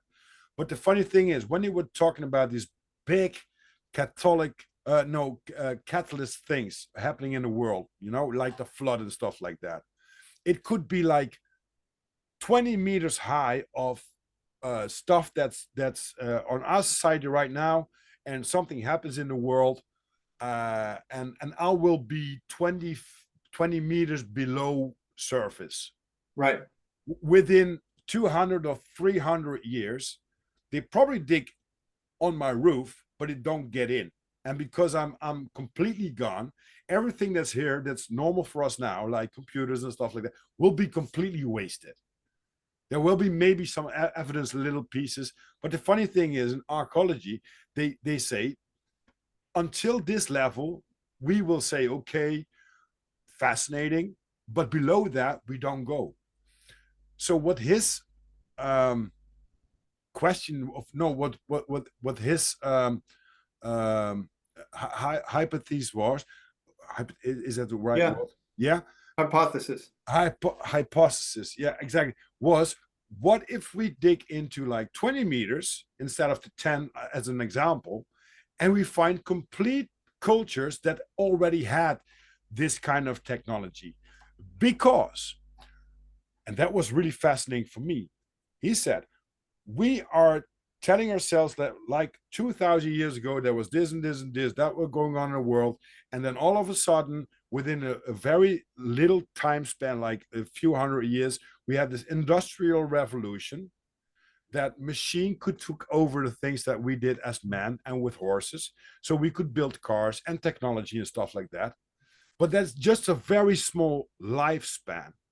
But what if the Egyptians, for example, had not just like 150, 300 years development and evolution of society, but like 500 years? So take our society now, what we know now, and take that over 200 years. Well, would we talk to each other to a screen? Would we talk to each other on a device, or could we probably talk to the ether and everything will be there in holographic and stuff like that? We don't know. But that really fascinates me. What if, what if? You might get a kick out of that, or you might enjoy that Jason Brashears if you give him a listen. He's one of his sayings that he repeats pretty frequently is humanity only takes 200 years to go from horse and buggy to hadron collider, Mm-hmm. right? Which is like that's a good reference, right? The horse and the cart going to a hadron collider, which is just this huge technology or whatever. So, and I don't really agree with that because you're not accounting for what if you say, your starting point is horse and buggy, you're not adding in the part of how long did it take us to get from rocks and stones to horse and buggy. you know Yeah. but you still get the idea that if there were resets and we did get knocked down to the level of sticks and stones, or just let's say we just got knocked down to the level of horse and buggy, right? We got in enough wars to where all the cars are useless, all the batteries, nobody knows how to make a transistor. We got to start from scratch. Mm-hmm. It'll only take 200 years, right? Oh yeah. If we have if we're not starting from like caveman and bows and arrows, then No, it's only going to take a couple hundred years for us to get back. I think if you look at on a survival level point, when you can make fire and when you have shelter and you have food, that's it. It you could have some technology to entertain yourself and to make yourself more comfortable with things, But if you have shelter, and that could be just like, chopping off some trees and make a cabin, or dig into some soil, and you have like a cave, and when you have uh, water and fire, you can go out for food. You Well, know, back to what you were saying about the ether, um, is the question that how much of our technological advancement is stored in the ether that we're just plucking out, you I know? think a lot, everything, even our wavelength now, we think it's all cableized, but a lot of that is just going like signals in the air. Yeah. There's I don't know if you ever heard the name Rupert Sheldrake. Is a no, you've heard of Terence McKenna, Oh right? yes, yeah. So Rupert Sheldrake was a friend of Terence McKenna. Him, there was another guy, Ralph Abraham. They were some of the original, like the OGs of podcasting. They would just do lectures where they did a lecture circuit. They called it the trialogues, where it was three of them. Rupert Sheldrake is like I don't know if he's a physicist or whatever. Ralph Abraham was a mathematician, and Terence McKenna, everybody knows Terence McKenna. They would have these sit downs conversations in front of an audience, and they would talk for 2 hours, 3 hours, Huh. right? And pretty much a podcast, right?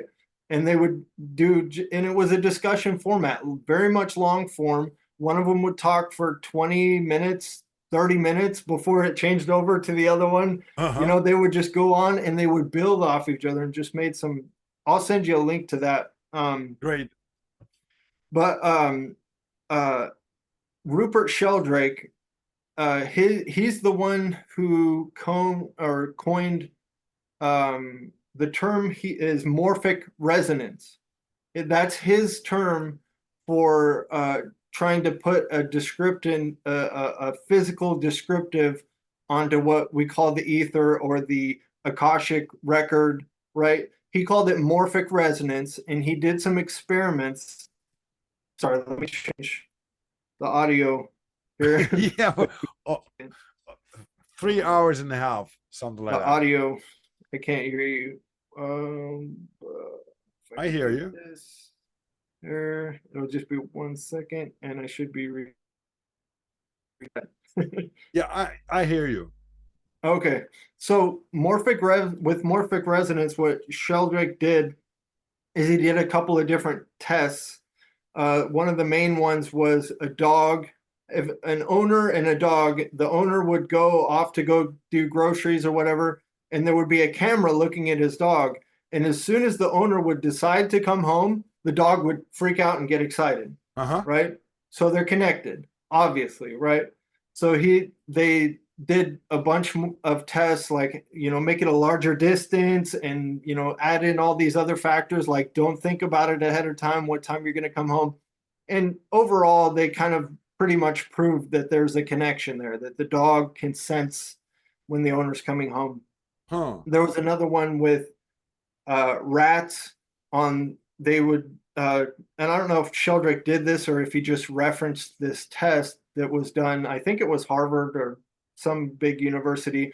They did the test where on one side of the planet they had rats, and on the other side of the planet they had rats, and they would both run through the same maze, and they would do one side first and then the other side. So what they found out is that when the rats on one side of the planet figured out how to get through the maze, the rats on the other side would learn it faster.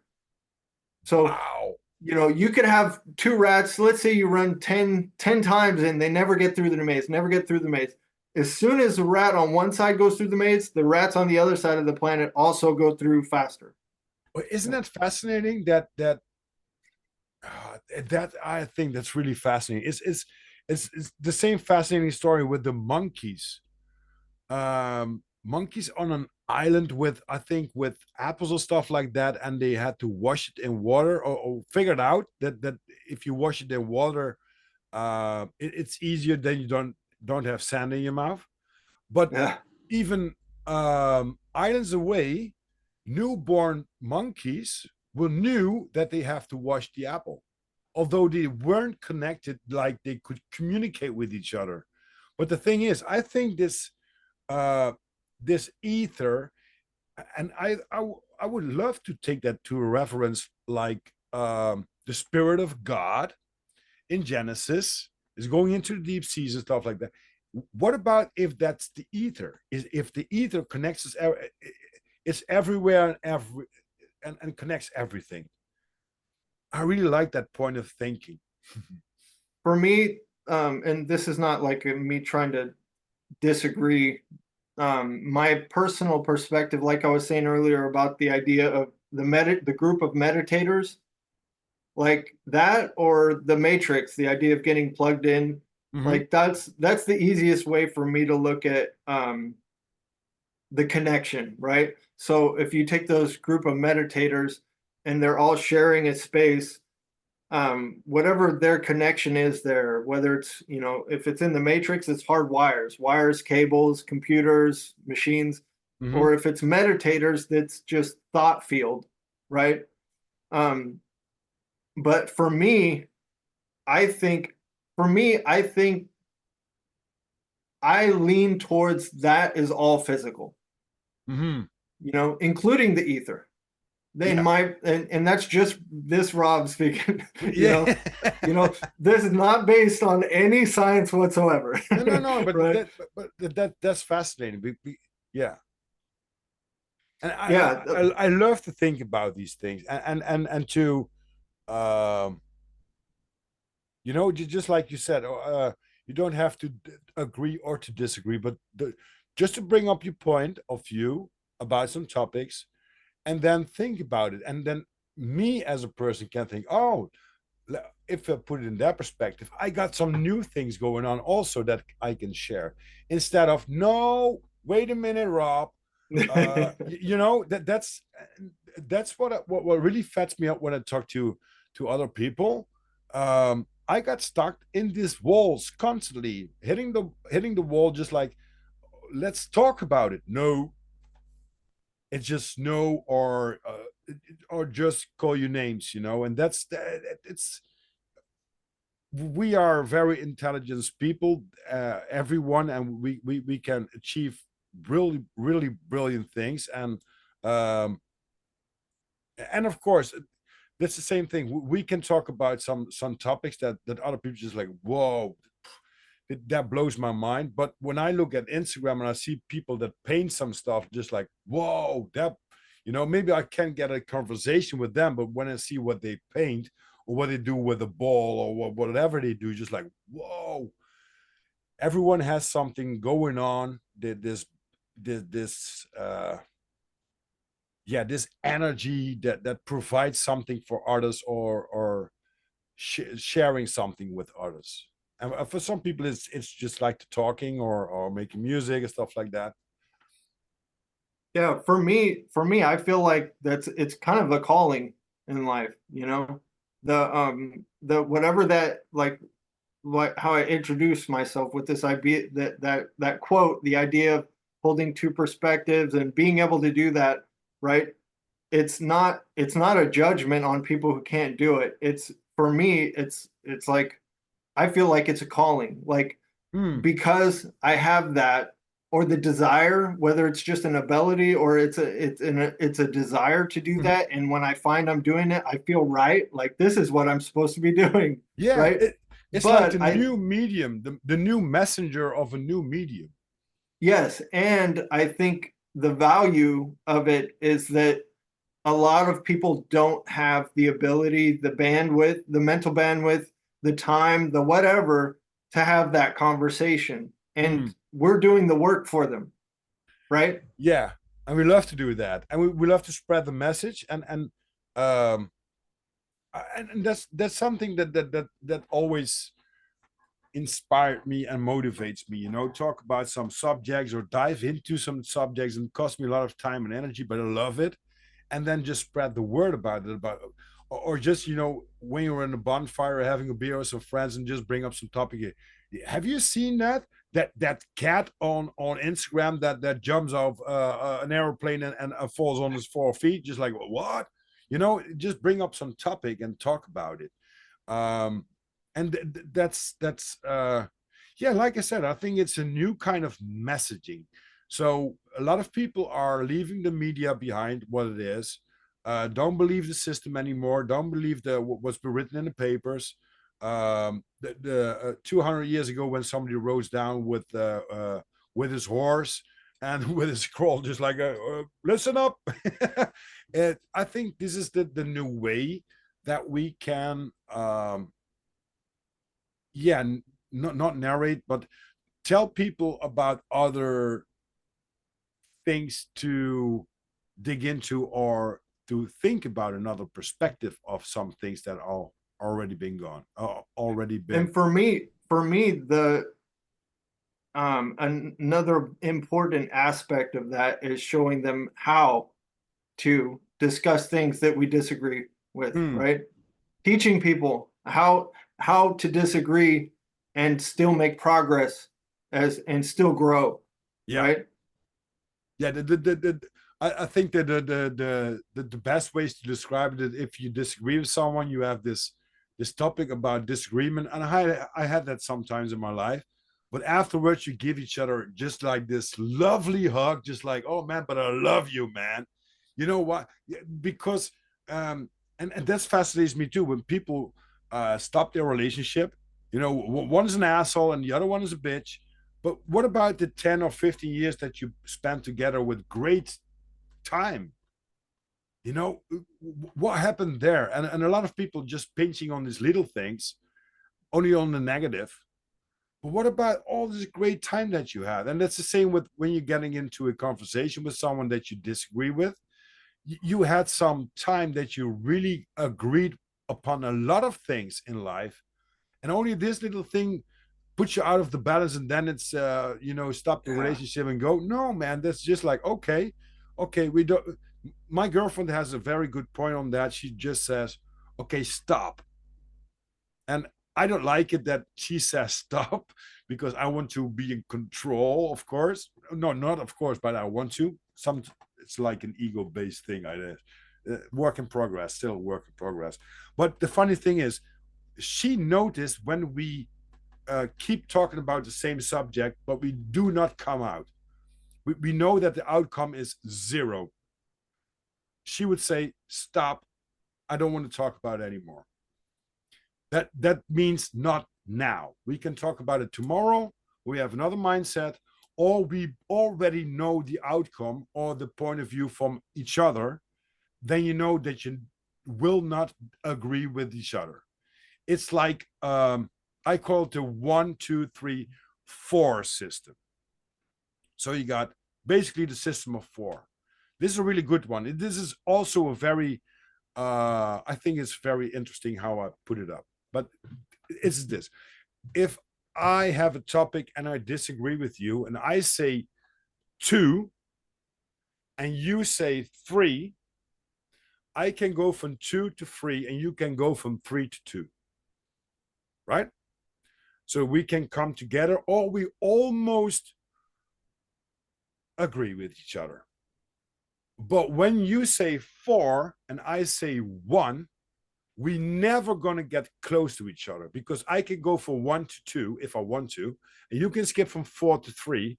But that's, you know what I mean? So Yeah.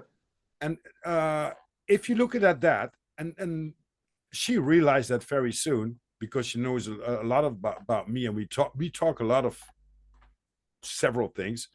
When she says stop, I think not most of the time, but now I think about this 1, 2, 3, 4 system. She is on 1, I'm on 4. That's okay. We agreed upon so many times. 2, 2, yes. And sometimes 2, 3. Oh, are you going to So skip that one? if we take that, you could take that right back to the media, right? The military media, government messaging, right? Or their communications tool or weapon, if you want to Mhm. call it, right? Which is designed to keep people either 1 or 4. They don't want any 2s, no 3s, no 2s, right? Exactly. And then you get this barrier I already bet they I been bet they built. know about that system. They oh, that's I what. bet they. Oh, they copy paste a lot. Rob, Yeah, time flies when you're having fun, isn't it? It's yeah, almost 4 hours, I think, right? yeah. Yeah. That's a lot. Yeah. Wow. I'm going to ask you four. No, not four. There you go. No, no, no, no. Now my brain is going to get fried. I'm going to ask you 10 questions as I always do on my podcast. And I think then we can have a small conversation about topics that we want to bring on, or we just will have a part two. And Mhm. probably some listeners will listen this in 2, 3, or 4 parts because it's a long one. And I enjoyed every single minute of it. Never talked to Rob before, and it's already been great to knowing this fellow human, as I would call everyone around me. I'm gonna ask you the 10 questions. Have you prepared them because you listen to my podcasts? I didn't write them down, but I have heard them. Okay, okay. Oh, they're not too bad, isn't it? No, no, I love it. Okay, cool. Here we go. 10 questions for my guest. Rob, what's your favorite color? Green. What's your favorite music? I think it should be heavy metal. Oh, which one? Yeah. Um, when I was in high school or early 20s, maybe Queensryche, Mm-hmm. and before that Metallica, and now I like Mars Volta. Max. Oh, I don't know that one. I'm gonna check that one out. Max Volta. You'll you'll probably like them. Okay. Yeah, because Yeah. we opened up the podcast and you talked about music, and I wanted to ask a question, but we just went down the rabbit hole, and or better Yeah. said, we skipped branches like a squirrel. I I love that. love that. Yeah. Yeah, but we can probably make a podcast about music also. Um, Favorite film or series?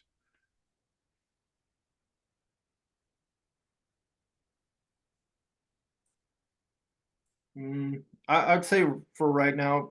Oh, you know what? It would be Star Trek, the Next Generation series, because of um their format where they added so much more morality and human quality to the storyline and all that. So Okay. Next Generation Star Trek. Favorite book? That would be uh Roald Dahl is I don't know how you spell it, but Roald Dahl. The book is My Uncle Oswald. That's the same guy who wrote the Charlie and the Chocolate Factory. Yeah, Roald Dahl is Yeah, very yeah. familiar here in Europe. Okay, Yeah. okay. Yeah, he has a story called My Uncle Oswald, which is just insane. That was probably one of the only books that I was like, holy crap, I can't believe I'm even reading this and start to finish the whole way. But I'm not much of a reader, so I didn't find any more. I think I saw uh, his book filming of the Great Lovely Giant. I don't know what's it pronounced. The Great Friendly Giant or something like that, and they made a film out of it. Wow, Okay. that man! I think he was tripping a lot just to write down the stuff that he been written down. Yeah. Yeah. What's your favorite drink, beverage? Oh, well, it would be coffee, or the Monster Energy, the white one. Okay, never had that Yeah. one. I was addicted to the green one, Okay. Yeah. but Well, the white one only because I stopped drinking the ones with sugar, and the white one has the whatever substitute, I forget what okay, the name of it is. aspartame. Yeah, something like that. Yeah, yeah, yeah. Yeah. The thing that's not sugar, but that's good for you. Yeah, yeah, Yeah, exactly. not sugar, but still not good for you. Exactly, exactly. Yeah. I stopped with a lot of that, especially like Coca-Cola, stuff like that. I don't drink it anymore. But Monster Energy, the green ones, oh man. And I'm quite ADHD, but it tricked my ADD to a level that was when I drink now like a half a liter, oh, it's just like I have a line of speed, and with speed I'm going to get really comfortable because I got ADHD, but somehow the sugar triggers me to a point of no return. Yeah. Yeah, it's not good to do like everyday kind of thing. No, no. What's your favorite food, Rob? Oh, mm, um, right now, since I can't think of it, right now I'm eating a ton of healthy food. Like my diet switch recently switched over to like tons of like they what do they call it? Not the carnivore, paleo. I Paleo, recently yeah, in the last like 6 months I've been doing very much like vegetables and meat and like almost no sugar. Like great. healthy fats, avocado, so Nuts, coconut oil, stuff like that. yeah. And I think the it's like everything that flies, swims, or walks on land or air or water you can eat, and a lot of, just like you said, a lot of oil, coconut oil, avocado oil, olive oil, nuts, and green vegetables. I think it is right, Yeah. like spinach and stuff like. Yeah, started with that well a few years ago, and it was within a week I saw really some changes in my body. Just like, whoa, do I have a six pack? How? Really, Yeah. it's really good. Wow. What kind of clothing you like to wear? What's your favorite? Uh, Shorts and a t-shirt, like like a skater would wear with like, you know, skater logos or something. And Uh-huh. I'm not a skater or whatever, but like surfer, like kind of outfit, whatever they wear, But the shorts easy, and a t-shirt. And because I live in California, there's a lot of the year where you can wear shorts and a t-shirt. And usually when I'm wearing that, it means I'm not working. So well, that's a like good association then, or right? anywhere is super important. That usually when I'm wearing a shorts and a t-shirt, it means I'm pretty relaxed and I don't have immediate plans, and that's Okay, pretty cool. chill. Yeah. What's your favorite holiday destination? Ooh, um, that would be, I should say, my parents' house. My parents live in Utah. So, Okay. yeah, and that's like the mecca for all of us kids. Is every we try to get there once a year to meet as a family, but it doesn't always happen. So that would be the best. Yeah. Is it a long drive from California to Utah? No, no, but I have laziness issues, and it Mm. ends up only happening maybe once a year. So yeah. Yes, and it comes also with the journey you're on in your life, and where you are in life. That yeah, no, I think I know what you mean. Yeah. What's your favorite quote, Rob? Ooh. Um,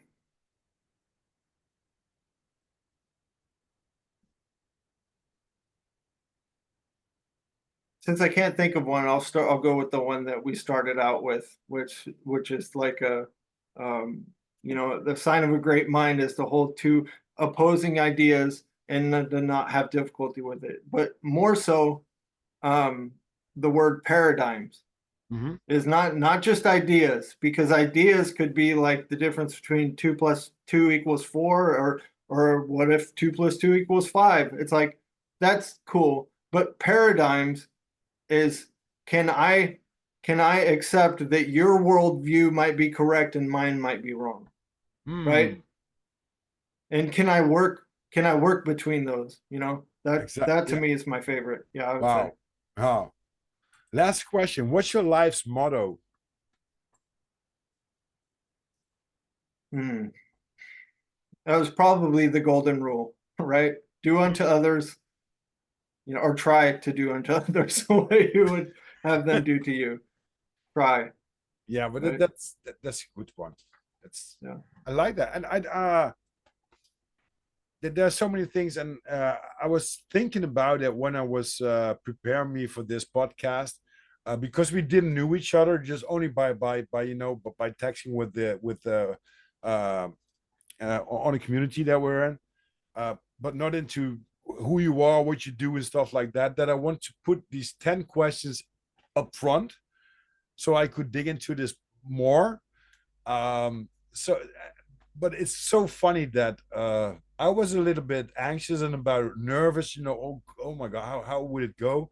I think Snake told me also that, oh yeah, if Rob's gonna feel itself on an easy going level, then everything will be automatically. How did it felt for you to be on this podcast? Well, I was nervous because I knew 100% that we were going to be able to talk about whatever we wanted to. And Mm-hmm. you don't get that opportunity very often, or I don't. So I was very excited, and I texted you that I'm going to make it a point not to like rethink ahead of time about what I'm going to say here and what I'm going to respond to that. And I did my very best. But the funny part was that as I woke up and jogged this morning, I had this thought of like this kind of not like a presentation, but an idea that I wanted to lay out, and I mapped it out in my head. The one idea that I like thought of that I mapped out, we didn't even end up getting to discuss it. So we'll have to wait for next time. And so I did a pretty good job of not like, stressing out too much about what we were gonna say or trying to figure it out ahead of time and stuff like that. But holy moly, like we did, we have a lot more we could talk about, that's for sure. Absolutely. And the funny thing is, it's almost 4 hours now that we're recording, and we had only a short break. We have a lot of things to talk about, and the funny thing is, and I have that with all my guests, and also with you, as soon as you talk to each other, and within 5 minutes or so, there's some connection that's clicked on like universal, and it's even before the podcast. Something that Shane comes up with some guests. I don't know. I see some pictures on Instagram, and oh, you got to talk to her or him, or was, oh, okay.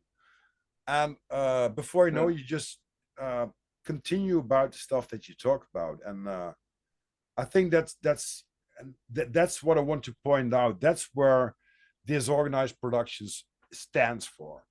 It's not like, okay, you know what, we're going to have 1.5 hour.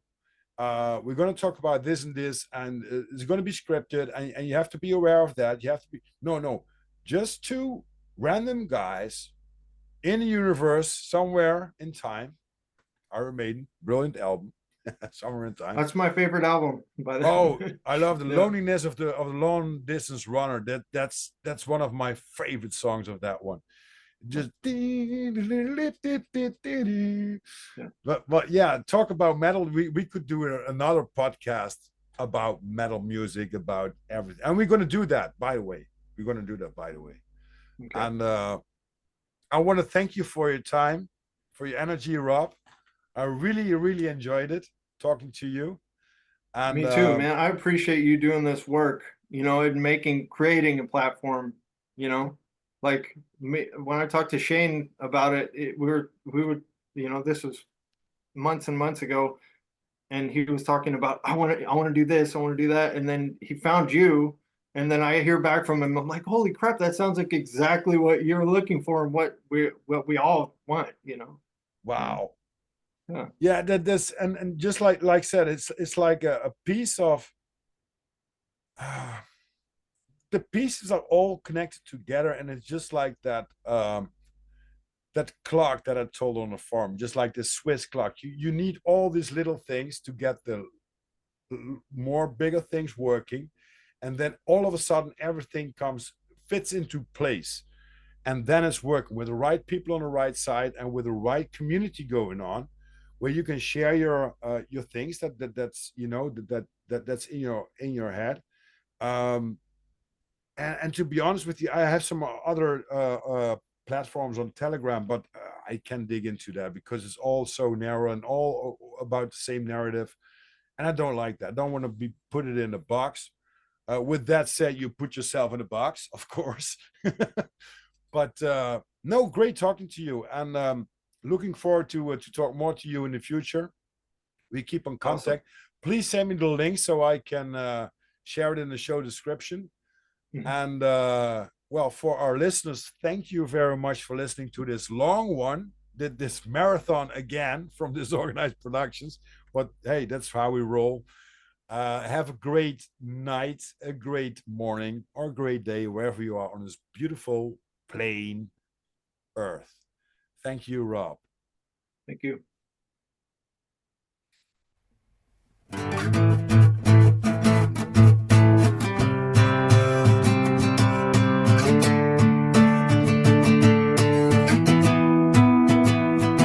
I've been running for all my life with the devil on my heels.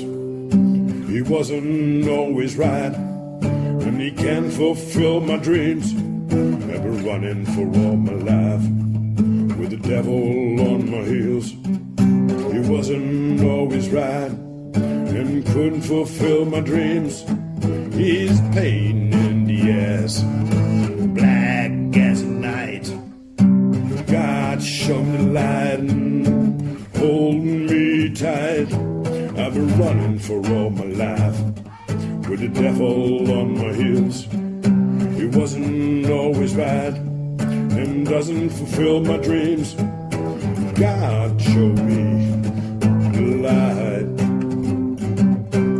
Please hold me tight.